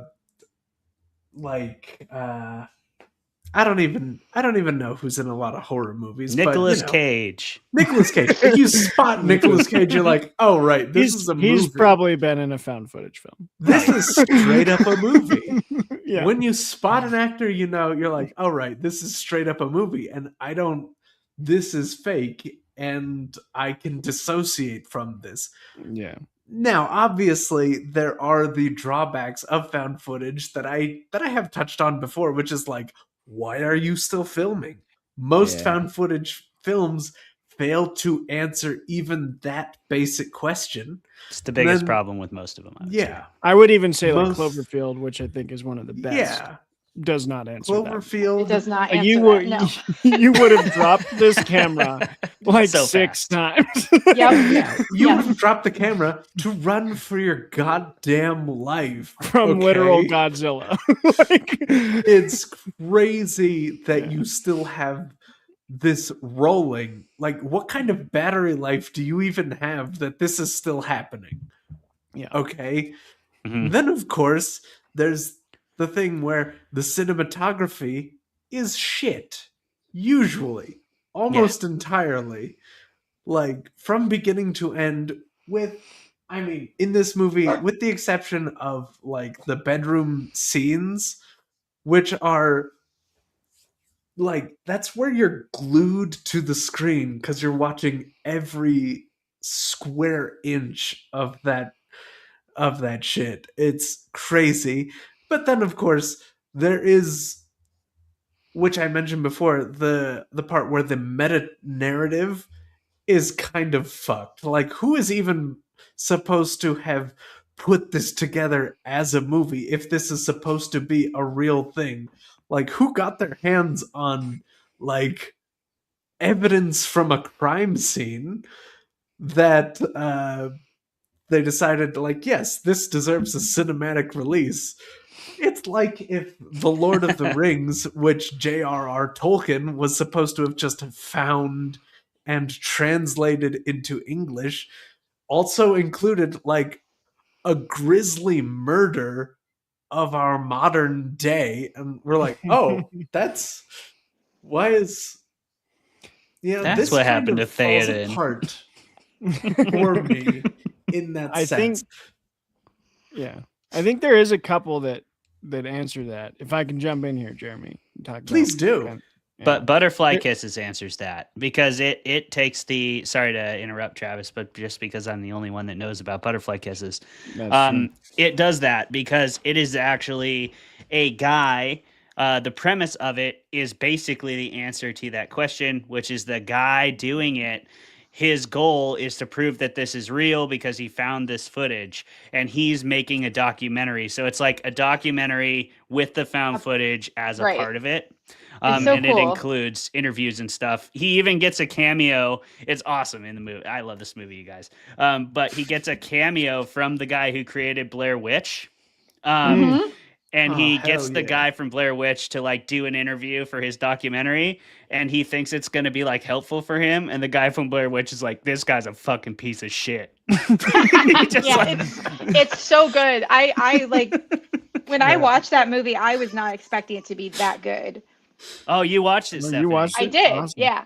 Hell yeah. Awesome. It's so good. Yeah. I love it. Hell yes. Oh, and another one I forgot real quick. Gajum Asylum. Sorry. I just totally forgot about that one. It's so good. It's a Korean they go to a mental hospital and asylum, and it's really good, and they're live streaming in like a tent outside, and everybody has cameras on their heads inside, so they're exploring different parts. Really, really good.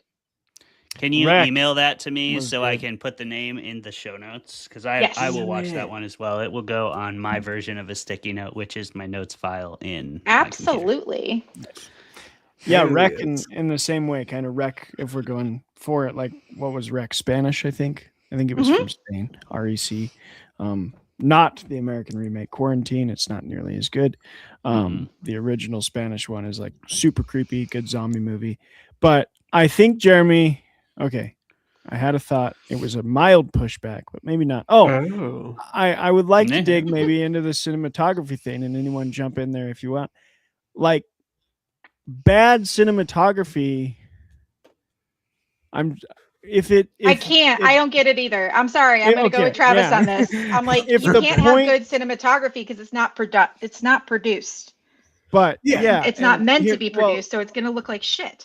And here's the thing. Here's what I'm thinking of. Like a director of photography for a found footage film, to me, almost has possibly a more difficult task of like getting a frame to look good, but also intentionally making it look shitty. Like that to me is like, that's kind of like a hard thing to pull off. And when it happens well, that's good cinematography, because that's like you're getting a real rustic feel, but intentionally so. And so when that frame looks good and like pulls me into the story, I'm like, that's actually really good cinematography, not bad cinematography. Look, it's intentional, and like it works for this movie specifically where they're doing it, because like Micah's a shit, and he's going to be shit at everything, including cinematography. He shouldn't be good at that, and it draws you into the realism at the expense of looking at something pretty. So like, there is that. Like, I think like the intention is not trade-off. There's not a trade-off. This is what I'm saying. The intention isn't to look pretty. The intention is to look like a handheld cam. Now, so like if the purpose is to push look back like a on handheld you. can, and it does well, isn't that achieving the goal? Like Cloverfield, I think, has some amazing shots that still look like handheld cameras. And I think even one of my favorites I've mentioned a few times now is Chronicle, which both has great cinematography, including multiple view cameras, justifiably so, because it's a superhero film. And also it answers the question of like, why are they still recording? Well, because this superhero kid is a psychopath and he wants to film his like villain origin story. And, you know, you would if you were that. But anyway, you have a pushback, and then I have a couple more things and then another question. Taking a long See, time. I was going to push back, but then you brought up my pushback, which was Chronicle, which was bringing in a story reason for there to be something like cool to look at and a reason why it's even being looked at, well, filmed anyway, because Chronicle is one of my favorite found footage films because it answers the question of like, why are you still filming? Oh, well, because this person is a psychopath and an egomaniac and they have telekinesis. So like, why wouldn't they finale film has so many cameras just floating around them because he wants that shit to look cool. Yeah, true. And I don't that's even incredible. That's not even the best shot. I think the best shot of that movie is his first robbery, when he like goes from handheld to like throwing it away, and it like goes to the top and follows him from a bird's eye perspective. Chronicle is such a beautiful film. It's incredible. It really pushes the found part of the found footage, like exploring what is actually being filmed that you could conceivably get your hands on. Yeah. Yeah. The last thing I'll say, and then we'll move on, because sorry, Stephanie, we hogged the mic for a bit here. Is I think just some have of the one last thing to say, but I can say it after you. Guest jump in whenever. My last thing is the best aspects I think everyone's touched on.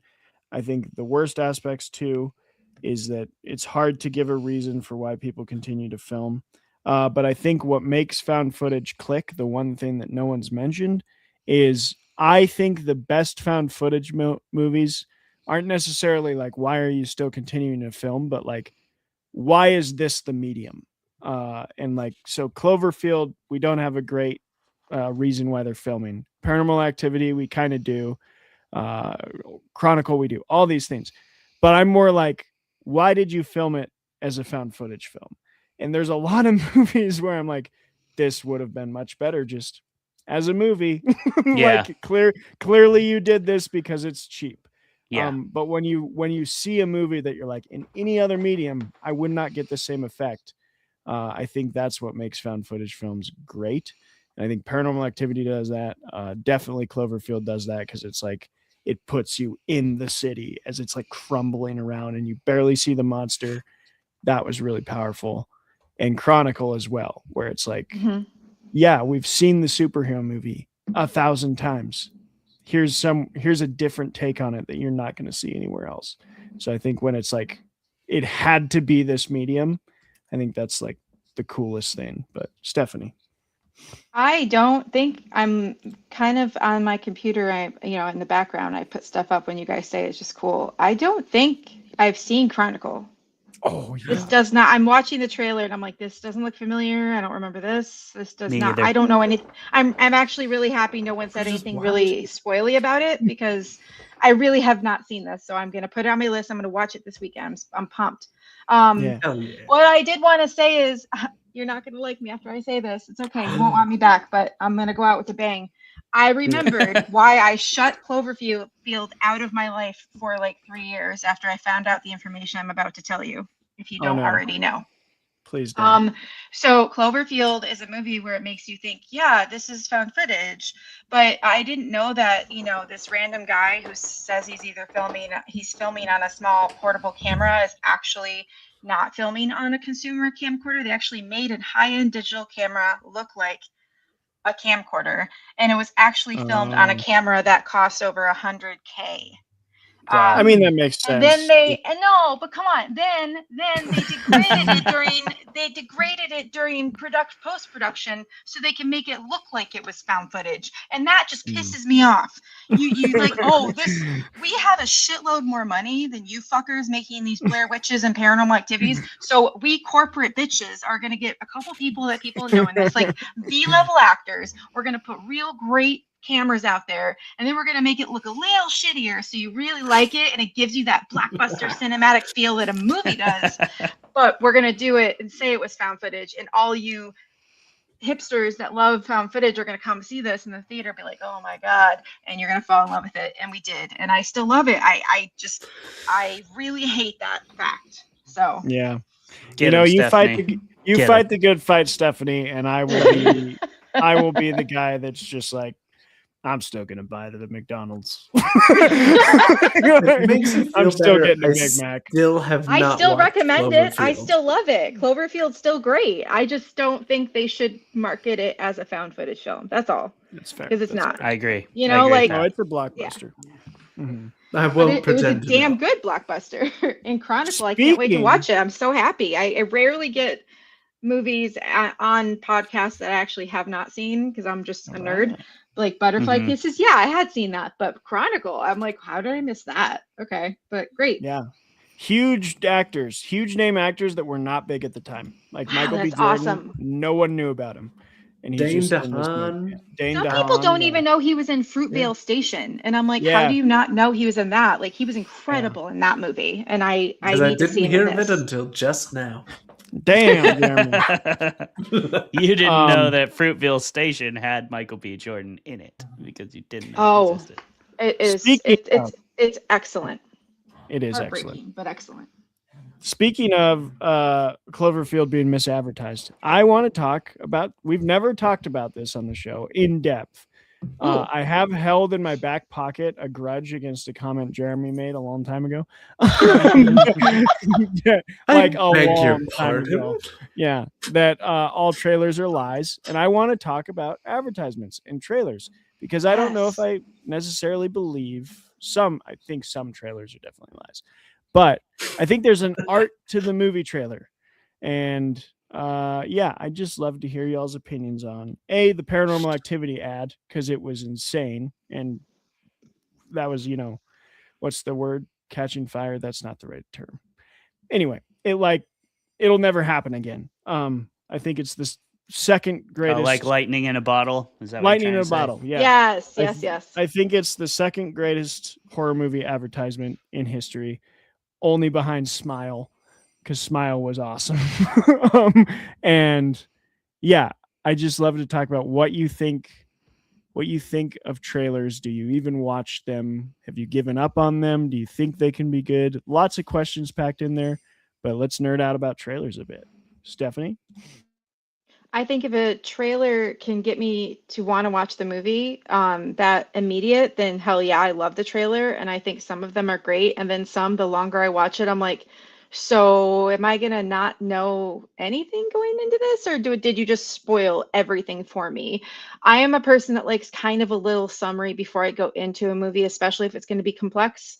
So seeing a trailer is kind of nice, and I forget things pretty easily. Like I can watch a movie over and over because I just look for different things. Like I'll pay attention to the cinematography, then I'll pay attention to the set design, and just like learning more and more about what goes into a film because I don't know. I've never worked on one, so it's always fascinating. I watch all the credits just to see like how many people were involved. And when I was a kid, I actually really liked watching trailers, and I made little trailers out of other trailers sometimes, because I'd be like, this trailer would be really good if this part was cut out, and then I would cut it out and then show that to my friend instead, and then I would know something they didn't know going in, and they would experience the movie better. Be like, see, I should have made trailers. But that was something I actually really wanted to do because I love music scores, and I also love like small little like music videos and trailers in that way. So I think that some movies have really been let down because they've brought people to a point where you expect this now, and it's completely different.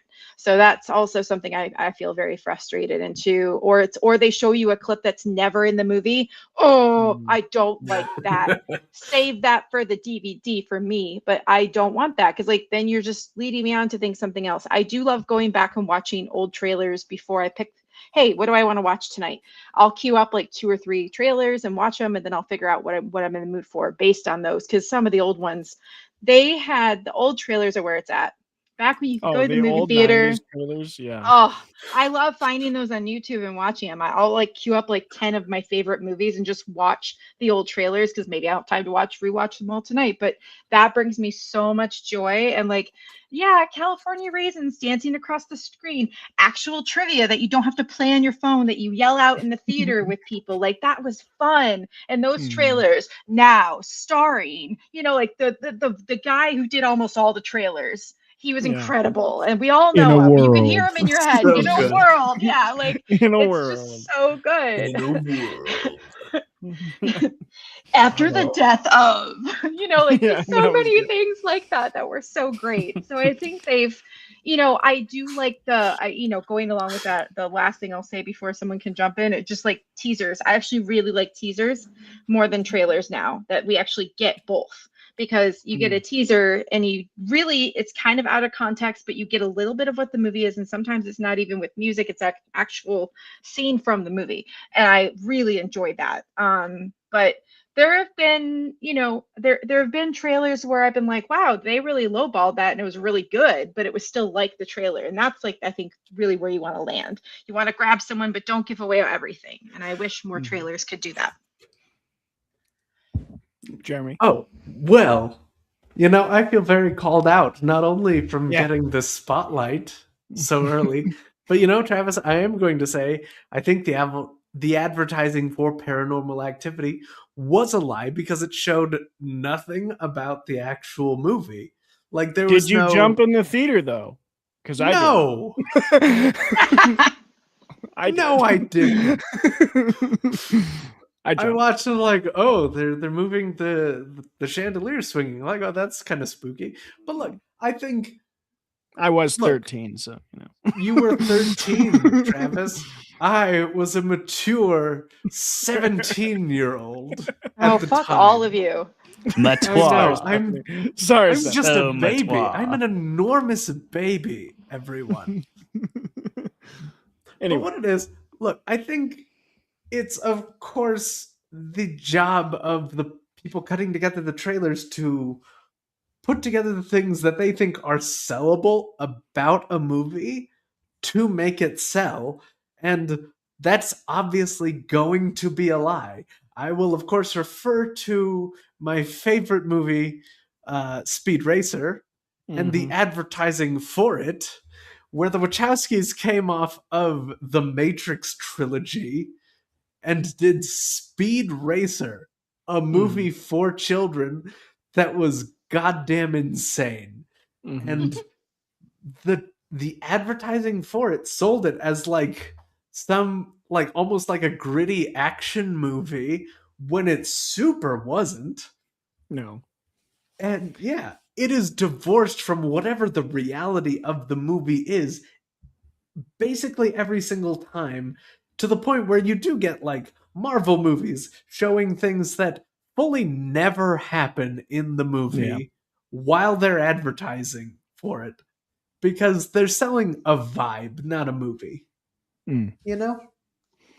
Clay, jump in there before I got some thoughts, but I'll end. Yeah. If you, with the exception of this statement right here, if you ever say that something is always true, you are always wrong. So there are certainly trailers that are not lies out there. Now, that said, many a trailer has ruined many a movie for me and other people. I agree with both of you. I agree with everybody who's spoken to. If you put a scene in there that's not in the fucking movie, then fuck you all of the way. Like, you should not be making trailers. You don't deserve to be. That isn't in the movie. Don't tell me it's in the movie and establish that as an expectation. That is storytelling 101. If you are the writer, you have a contract with your readers to deliver upon the promises that you give them. Now, you will do that in a way that may subvert their expectations. You will do that in ways that manipulates them. That is also your job as an author. That's why they're coming to you for a good story. That's what a good story is made of. But don't fucking lie to me. Right to my face. You know, I do not appreciate that. So those kind of trailers can fuck all the way off. The other kind of trailers that can fuck all the way off are the ones that spoil everything. I hate them so much. And I hate the culture of trailer binging. I don't like that. Stephanie, I understand what you're saying about like nostalgia watching trailers of like movies and trying to, oh, which one am I going to watch? That's cool. What I don't like is like, because Netflix, if you're scrolling through Netflix and if you sit on something too long, it just starts playing the trailer at you. We can get into this culture of just like watching trailer, Right. and they're never actually watching anything. My parents are terrible at doing that, and it drives me absolutely fucking bananas. No, I haven't seen it, but I've seen the trailer. Yeah. And I mean, I have gotten sucked into that where I'm like, okay, I'm going to add that to my watch list. I'm going to add that to my watch list. And the next thing you know, it's death by fucking TBR, right? And I'm getting buried underneath my watch list. It's like 80 movies long. And at some point, I'm like, I don't need to keep scrolling. I should just start watching everything on my watch list and I'll be fine. But I don't like that culture of just like watching trailer after trailer after trailer after trailer. Just watch a movie that grabs you. Like go look at what it's about and watch it, you know? And if you read the synopsis and you're like, that's interesting, let me watch the trailer. Still interesting, let me watch it. That's great. That's the purpose of a trailer. But I don't think it's good to get stuck in this like short form culture and just like binging that instead of actually watching the stuff, and especially judging something on the trailer without actually watching the thing, which I see people also doing. Like, oh, I saw the trailer, looks like it's this and this and this. And I'm like, you can't say that. You didn't watch it. So there's all those kind of things involved, in my opinion, on trailers. And ultimately, because of all that, I don't like to watch them very often. I will watch them if I am interested in the synopsis. I've gotten kind of into the point of, I just read the synopsis first. I want to know what the movie's about. I want to read the copy. I want to read what the writers and the people who actually took the time to write something about it say about it. And then if I'm interested enough in it at that point, I will watch the trailer. Usually to convince my wife to watch it with me. I usually don't even need that because I don't want to watch a trailer if I think it's going to spoil anything for me. And I fear that it often does. Yeah, I think they're an art form, and I think there's a beauty to them, especially that's because true. I'm a proponent. A good one is a good one. I'm a proponent for the cinematic experience, like literally going physically to the cinema experience, and I think the trailers are part of that. Like we love to see. True, and that's totally different than like streaming. For the record, I do like the movie theater. Also, trailers. For your note, you can turn autoplay off on Netflix, which you I can do that. Yeah, you can do that. It saves your life. Dude. I'm gonna do that. I did not know I could do that. You go into settings and you turn off autoplay. It's so good. It's like it'll save your life. Because I'm with you. I hate autoplay. But anyway, I think they're an art form, and I think they're kind of like found footage where a lot of crap comes out of them. But like when they're good, they're great. I can think of a few trailers that I've maybe watched more than the movie because it was, and I think you touched on something, Stephanie, and something that's near and dear to Jeremy's heart as well, is like, I think it's a brilliant time to use music well. Because the one I'm thinking of is one of my favorites, Mission Impossible Fallout. Go watch it. They timed all the like little mini action sequences that they were advertising. They timed them with Friction by Imagine Dragons, and like the kind of like bass beat on it is so perfect. And I remember the Star Wars Force Awakens, like I felt excited about Star Wars for the first time in a while, and that died pretty quickly when I watched the movie. But anyway, yeah, I just think there's like a beautiful art to them. But I think you're also all right that they can lie and be like, one of my favorite movies of all time that many people have not seen is called It Comes at Night. And it got hounded by fans because the trailer made it seem like a standard like zombie slasher film, and it isn't even close to that. it's like the most psychological slow burn thriller I've watched. And the trailer was like all gore and like one scene from the movie that had a zombie in it. And I'm like, oh, this sucks. But yeah, it's folk horror, and that they should have leaned more into the folk horror for the trailer, and they didn't. 100%. And that would have given it more of a kind of a slow burn, because it's a slow burn, but it's good. It's definitely. Yeah, and I can think of like recent examples like Long Legs that actually had great ads that didn't show much, but were like creepy enough that you were like, oh, I kind of want to know what that's about. So yeah, I just think that was my beef. The first one I was Jeremy. gonna say. That was new. Yeah. I think I agree with you, Jeremy, on your assessments, but my beef was like, I think it's an art form in itself, and they're not all lies. And I think you can tell when a director has a hand in it, and when it's not just a production company. You know, it is of course an art form, and the art form itself is lying. Like, you were jazzed for, I assume, The Force Awakens and Star Wars Episode 1. If I don't remember how old you are. But if you saw Star Wars Episode 1 trailer, you were like, oh, hell yeah. I'm going to go see this double-bladed lightsaber, sign me the but it didn't up. This is what I'm talking about, though, Jeremy. It didn't lie. Like, we got Darth Maul. It just maybe hid some facts about the it lied about the feeling. Okay. Sure. Mission Impossible Fallout did not lie to me. And sure. Look. Hey. I'm not going to pretend to know about your experiences with Mission Impossible Fallout, but I know basically every person I know has an experience of like, oh, this trailer was shit for this movie that is 100% one of my favorite movies of all time. Yeah, Cabin in the Woods for me. Cabin in the Woods? That was a shit trailer. In there. Also pretty funny how like people can see a trailer that's like a couple minutes long, and that can influence their enjoyment of the whole last movie when they actually go see it, which is really weird to me. Like, people will go to a movie based on the trailer and they'll be really mad that the movie wasn't what they expected, even if it's way better than what they expected. Like Cabin in the Woods. You know, it's like you expected a Sam Raimi knockoff and you're mad that. Like, why? Why are you mad at that? That's weird. Yeah. Do you have anything else to add on that, Stephanie?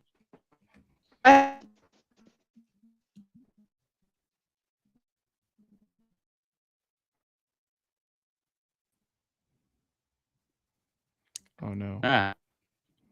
That's Stephanie. Are you there? Yeah. You there?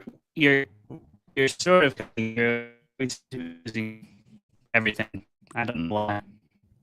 We're losing Travis. Oh no. Okay, I'm back. I don't know what happened. That was really weird. You sound like GLaDOS from Portal a little bit. Are you back? Yeah, you do. Portal is a great game. That is a great game. Yeah. Hey, was that me?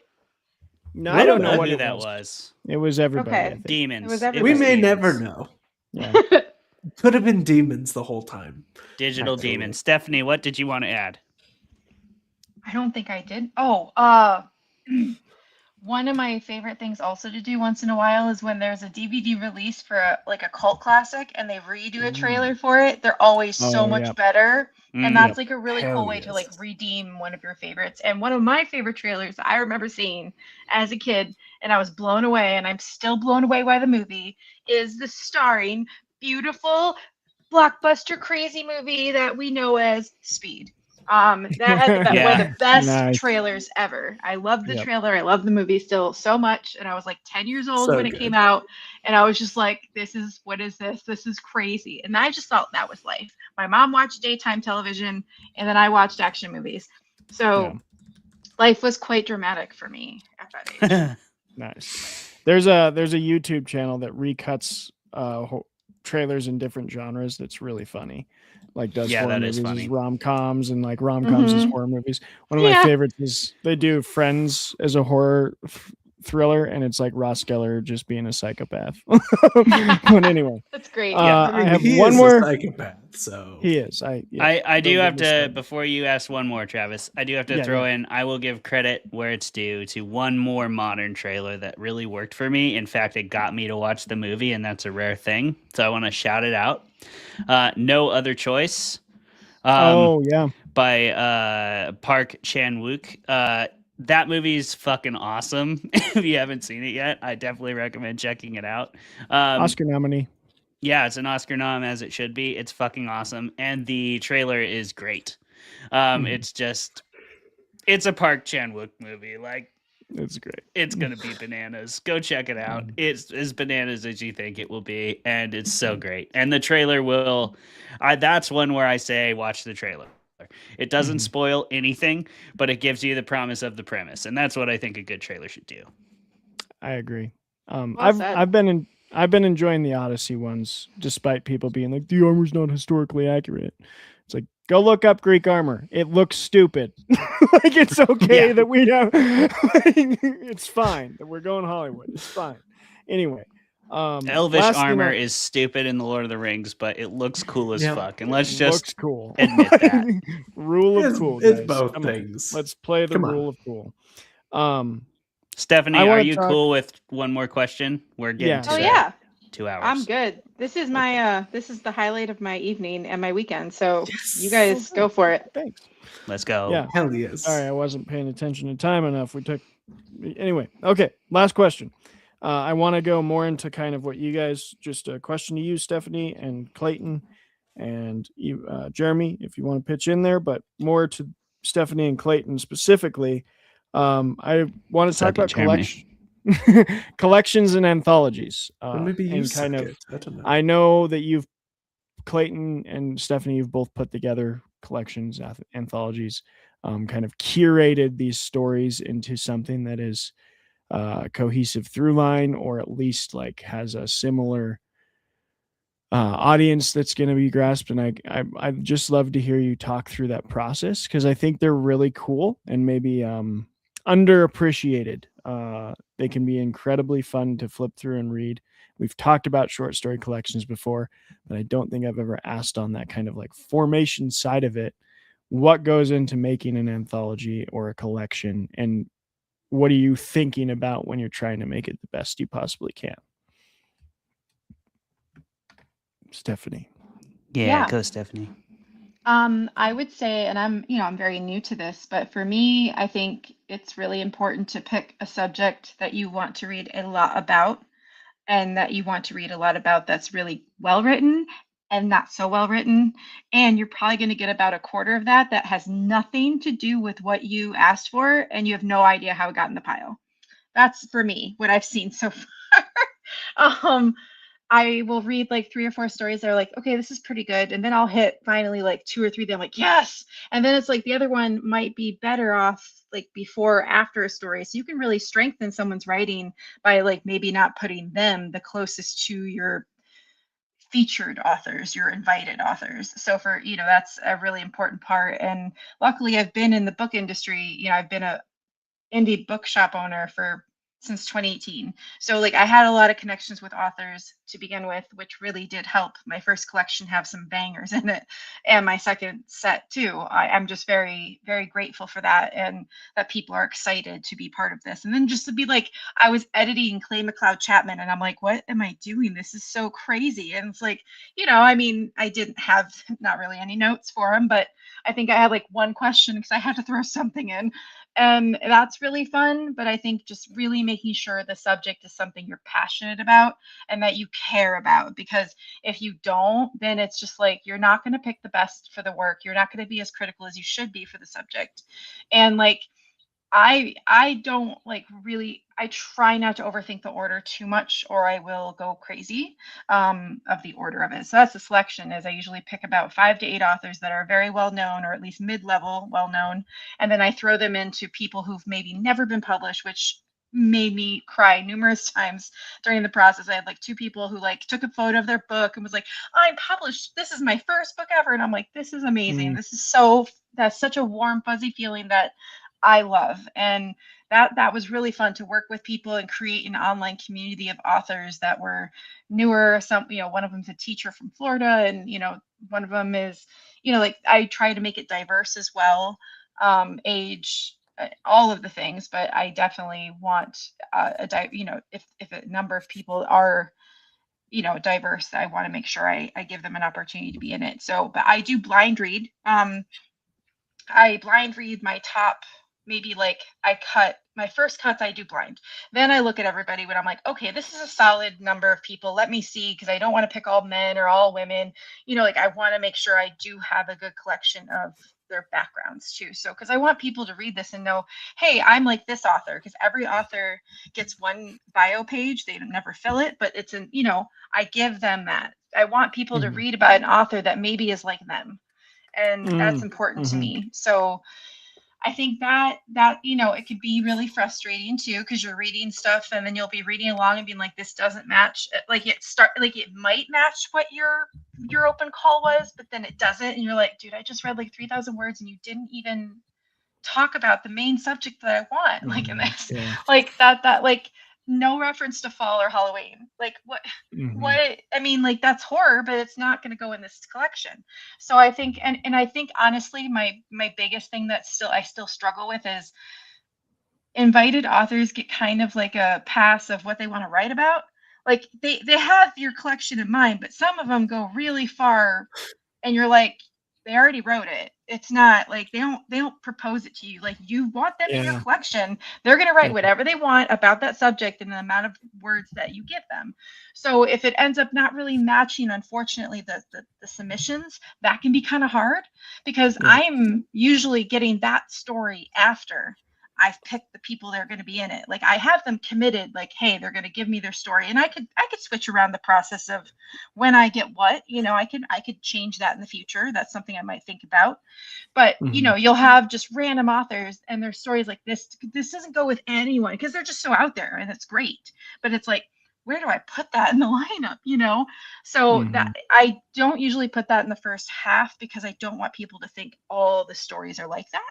So I think, sprinkling those in throughout. But it's a fun process so far. I'm only going to do one a year. I think 2 a year is too much for me with everything else I have going on. I'm disabled, so I really don't want to take out too much. So I did push Yuletide horror. I have everybody. I've picked everyone. Anyone that wanted to back out could, but only one person did. It's going to get pushed to 2027. And then this year is that. And so next year will be my next open call won't be probably until late this year, early next year. And I don't know what it's going to be yet, but I'm excited to think about it and then put out that open call for people. So that's what I have. If you have any follow-up questions, I can answer, but I tried to touch on all of the parts of the process. No, that sounds awesome. It's reminding me, and when I've heard Clay talk about it, it reminds me of like, I've watched behind the scenes stuff on how newscaster directors like run a room. And that seems like you're like curating. It's all different segments of a thing that you're trying to make. Yeah. That's absolutely. Like, it seems like a fun puzzle and a fun brain. It is. It is, and it like I did some TAing. I didn't, like, I still like am in contact with my professors at one of my universities, because I would love to do online teaching, especially for library sciences. That's what my big thing was. Just I was a librarian before I opened the bookshop, and I think that it's really, fun to get to, like, I'm not grading them, but like, you're sitting there and you're reading them and you're judging them and you're thinking like, can I work with this author? Can I make this better? Because you're editing it too. And I think that's a really cool way, like, that I get to, like, some of these people are like, thank you so much for this feedback. And I've done the same when people look at my work. Like, I just got my beta, 3 or 4 of my beta readers for Small Town Slasher got back to me, and I'm very excited to see what they have to say. And I skimmed through it. I'm like, cool, I'm going to apply this, maybe this. More than one person says something, then you kind of know what you can change. So that's exciting. But I really do think the process, the reading, I love reading all the stories, because it's just this. And it's great to do this, and I won't ever do novels or novellas because it takes too much of me, and I need to put that into my stories. So I think for me, being someone who's actively writing on my own, I need to do short stories with other people because I don't tend to write short stories. So, because I would be afraid, like, as I'm reading these, maybe I, like that's what our writing is. It's basically all of the things we watch, see, and do and experience in our whole life, kind of, in our own work. So, if I have a lot of that in my head in that moment, then I don't want to be creating something based on that. And it's easier for me to kind of go, nope, when it's something short like that. Mm-hmm. Clay? Yeah, Stephanie brings up all the good points. I agree with everything she's spoken to there. My anthology is very different than hers, and all anthologies are kind of their own organism, depending on their intention, their publisher, their theme, whatever it may be. Stephanie's absolutely right. You need to be passionate about it. First and foremost, you need to love the stories you're going to read because you're going to get a lot of them. And then you're going to get a lot that, don't necessarily hit the mark and all that kind of stuff. Those are all really good points. Mine's a contest anthology, so it's different in a lot of ways too. I do invite pros, so I always bring on 4 invited pros. And mine's also very local. Because part of the prize for the Crypticon Seattle anthology is that you get to go to the Crypticon Seattle convention for free. So if you're not from Seattle or able to come all the way to Seattle for the convention, it doesn't really make sense to enter. It's a cheap contest. It's only $10 to enter, which is a lot cheaper than a lot of them. And that's basically just to pay my editors and pay my cover designer and pay for the production of the book and the printing costs. But ultimately, it's still hyper localized. So I also, when I reach out to my pro authors, they get a theme, but my contest authors do not, because I found that is very restrictive, and I want authors to be able to write their best horror story. I don't want them to be stuck in a theme. A lot of authors will still go to the theme that I give the pros, which is write it in transit, or like in a transit situation, like you're on a train, plane, an automobile, or write it at a convention, or write it in a hotel, write it in some way where it's going to like feel like it's related to the convention. And I always get really cool ones from the pros because they're extremely creative. They're professional writers, so they're able to bend all kinds of crazy, funky stories and concepts into those, restrictive barriers like Stephanie's speaking to. They go to really weird places with it, and it's awesome. Was it Gordon that had the opening one of last year's collection, or who had that? Gordon had the opening one of the first year. So it was a doppelganger following the main character around at a convention in second person. It was awesome. Yeah. That one was awesome. I love that. That one's great. Definitely, if you haven't read Gordon B. White before, you definitely should. He's awesome. He's published in Nightmare a bunch and all over the place, but he's a fantastic author. And yeah, I was very fortunate to become friends with him on my kind of like early come up. And so I have a kind of an in line to getting him to do stuff for me at Crypticon and wherever else every year. I'm very lucky. He's also on a podcast with me now, Beneath the Rain Shadow. But yeah, that story was really, really fun. This year we got one from Matt Dinneman, so that's really exciting because he is a Crypticon Seattle vet. Hell yes. Yeah, it's going to be fun. Matt Dinneman's in there. Nina Veal is in there. She's nominated for a Stoker for her first novel, Listen to Your Sister. Wendy Wagner is in there, the chief editor of Nightmare Magazine. Yeah, so it's going to be really fun. Eric Keevan, the winner of the contest last year, is writing the foreword. I also do that every year. The winner of the previous year, I asked to write the foreword, so you kind of get published twice, and you get paid for the foreword. So if you win, it's kind of an extra $100 cash prize the next year if you're willing to write a foreword.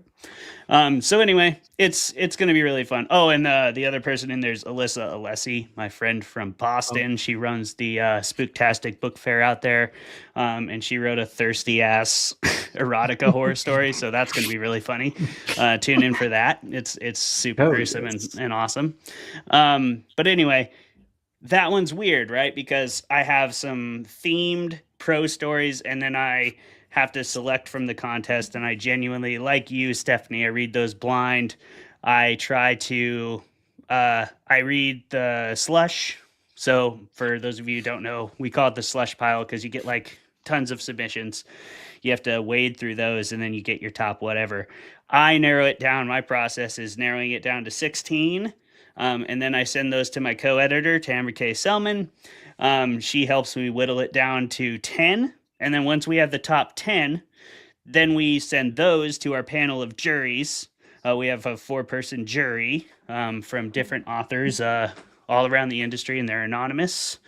And I send it to them. Once we have a top 10, I put in my votes, Tamara puts in her votes, and then from there we have like a rubric. So every time a jury member votes for first, it gets 4 points, second 3, third 2, fourth and fifth both 1 because those are both unpaid.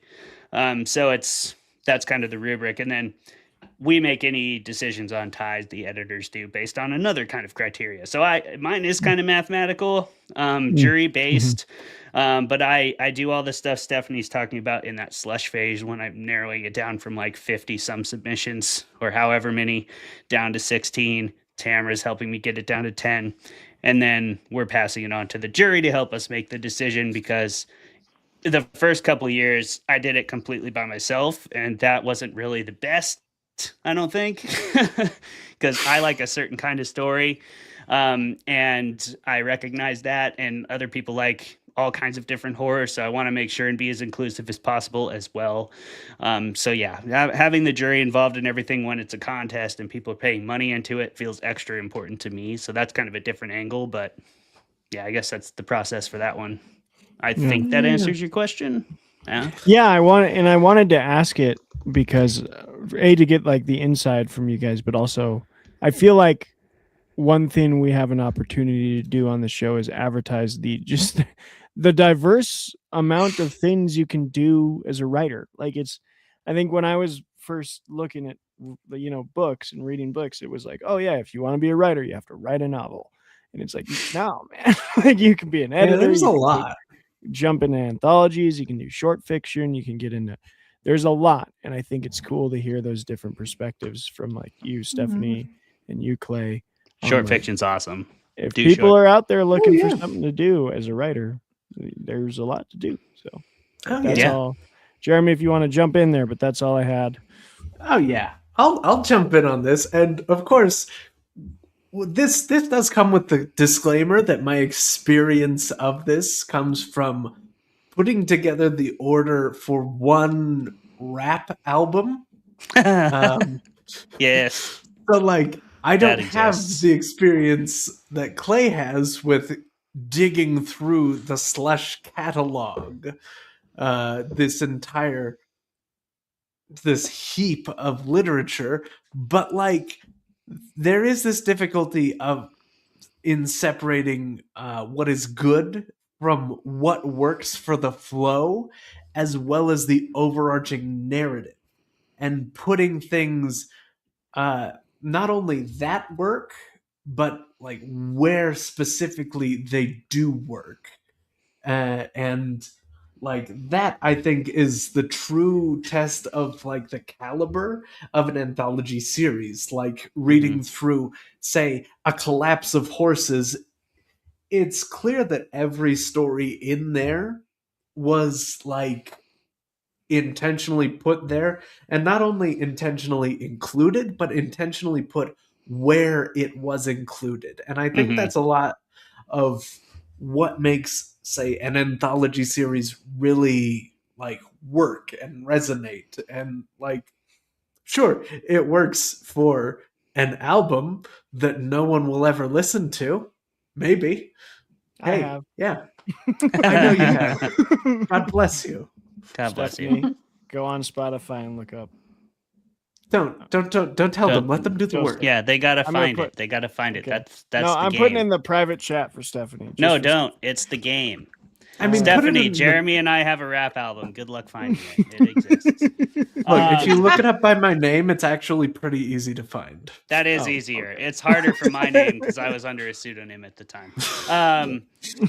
But yeah, no, you're right, Jeremy. And so many of these collections are different animals, because that is one author with like hundreds of published short stories, so he had the luxury of choosing these all go really well together, and I'm going to write these two specifically to bookend the collection. So that's very different from like Stephanie's collection or mine. And they all are unique, and they're all different, and they're all cool for their own reason. But ultimately, the order certainly matters. Again, mine is kind of weird because the only order I have control over really is the pros. I put them where I think they fit best, but I always put the winning story at the end because I feel like that's where it should go. That's where it deserves to be. That's where you put your favorite story of the collection. And I always put my most like the pro story that I feel will be the one that readers are most excited about, usually the biggest name that I have first. So like Matt Dinneman will probably be first because he's the biggest name that I have. And then the others will be interspersed between the contest winners, depending on where I think they flow best. So I still have a little control, but less. Whereas Stephanie, it sounds like you had a little more control than that. Yes, I have all of the control. All the control. That sounds like a really cool contest. It is. It's fun. That's really cool. And I mean, I'm very confused by all of that. It sounds very overwhelming. So like this, and then here, I feel like you're like Goodwill Hunting me. You know, like I'm like, okay, that's really cool. He can do that. I'm just still on. You got Matt Denman, and oh my God, I love Donut. Princess Donut for life. I'm not caught up yet, but I am here for this series. My husband reads sci-fi and fantasy way more than me. I do read some if I'm recommended, and sometimes it's a hit or miss, and I'm open to that. But when I read this first one, he was trying to tell me the premise of it, and I was just like, how have I not heard of this series? And I just fell in love with the narrator, and I love the audiobooks. That's what I'm doing right now. So very excited for you to have Matt's story in there, and I think that's awesome. It's going to be a good collection. It'll be fun. Yeah, it'll be fun for sure. And look forward to hearing what you think about it. I would love your feedback. Yeah. But yeah, we are pushing up on 2.5 hours at this point. So let's go ahead and rate this thing and get the hell off the air. Stephanie, it's been really, really fun having you, and the time is a testament to that. Not anything that we are upset about, that's for sure. But on here, Fermented Fiction, we have a fun little rating system that's super unhelpful, like a bad movie trailer. We go ahead and we say, how many substances do you need of your choice? Substances of your choice. Stephanie, those can be edibles. Those can be whatever you need to enjoy this movie, Paranormal Activity, to the fullest extent. And we'll start with you, Travis. Oh, boy.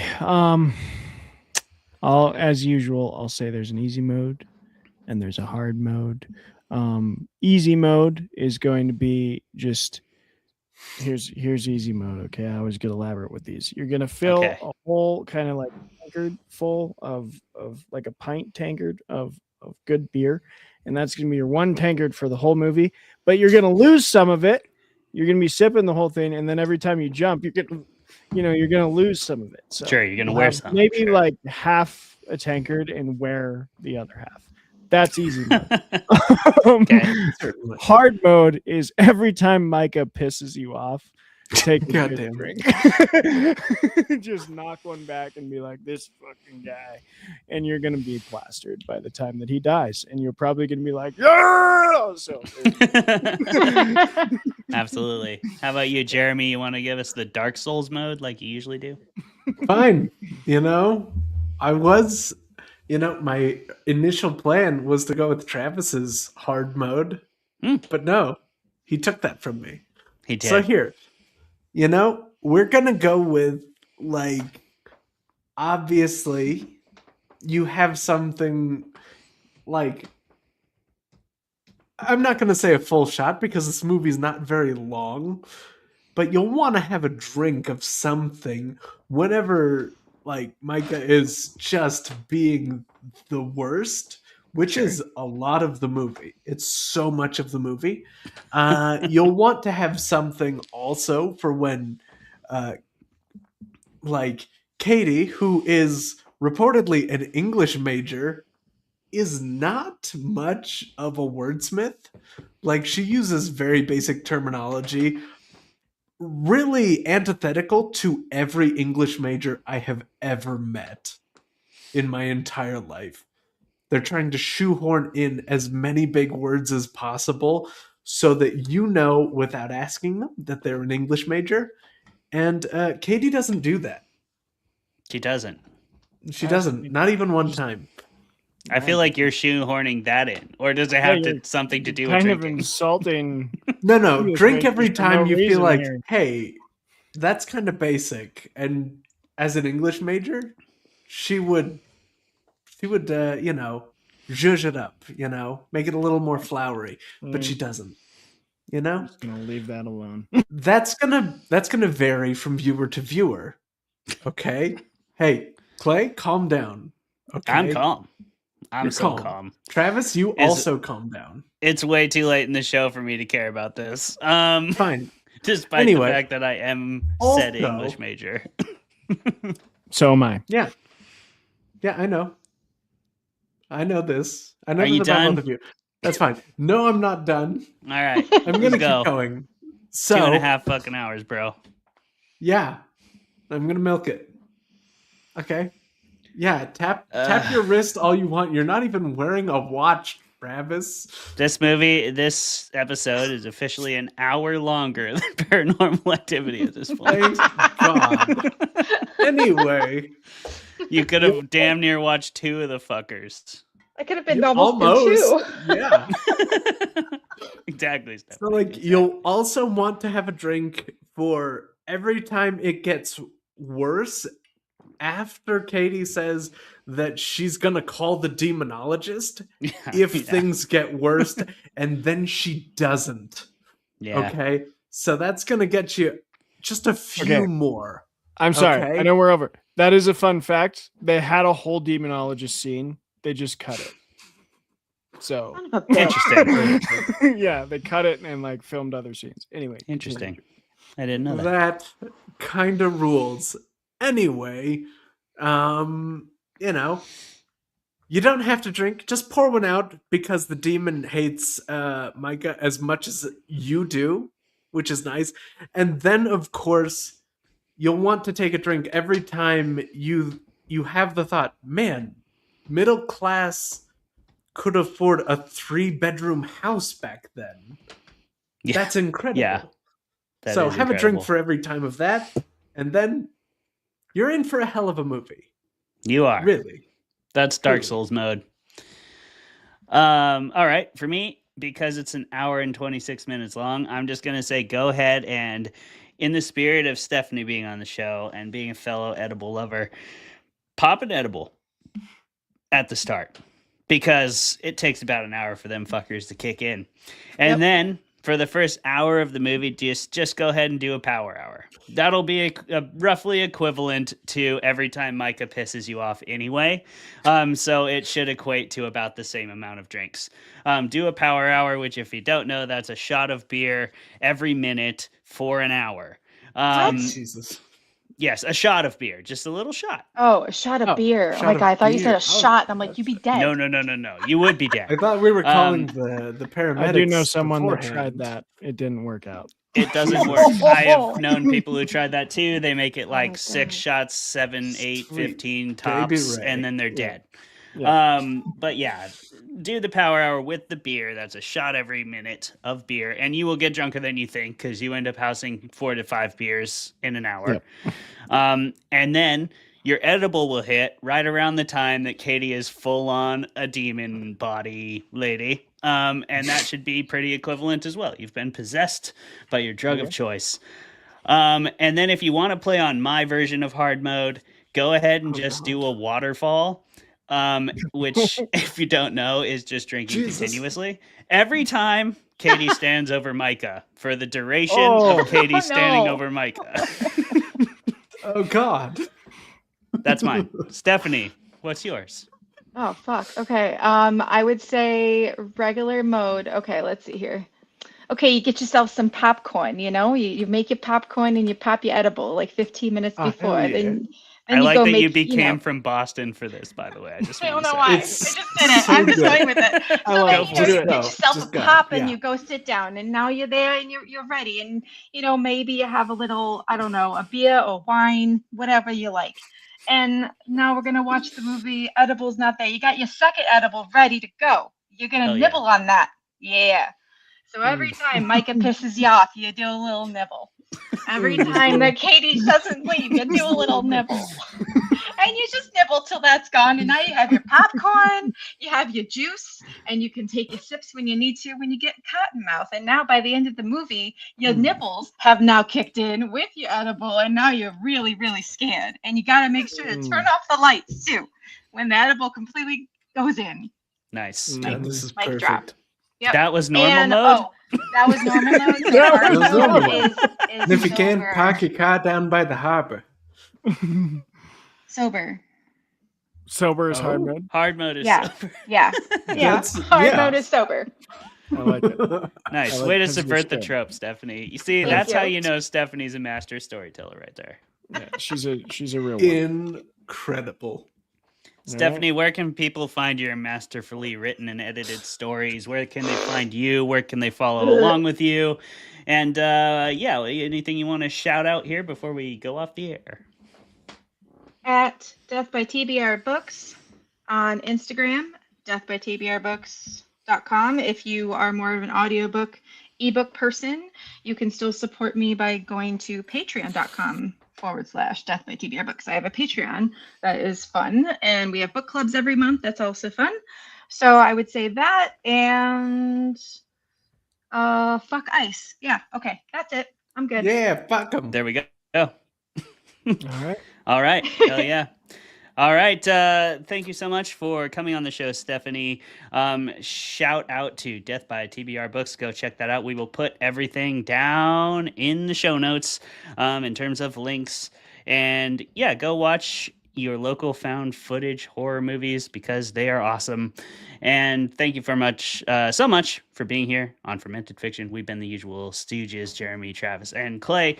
And we'll be back next week with Rachel Harrison debating The Lighthouse. Speaking of bananas-ass movies. Come on back to check that out with us. And we'll see you next time. Goodbye.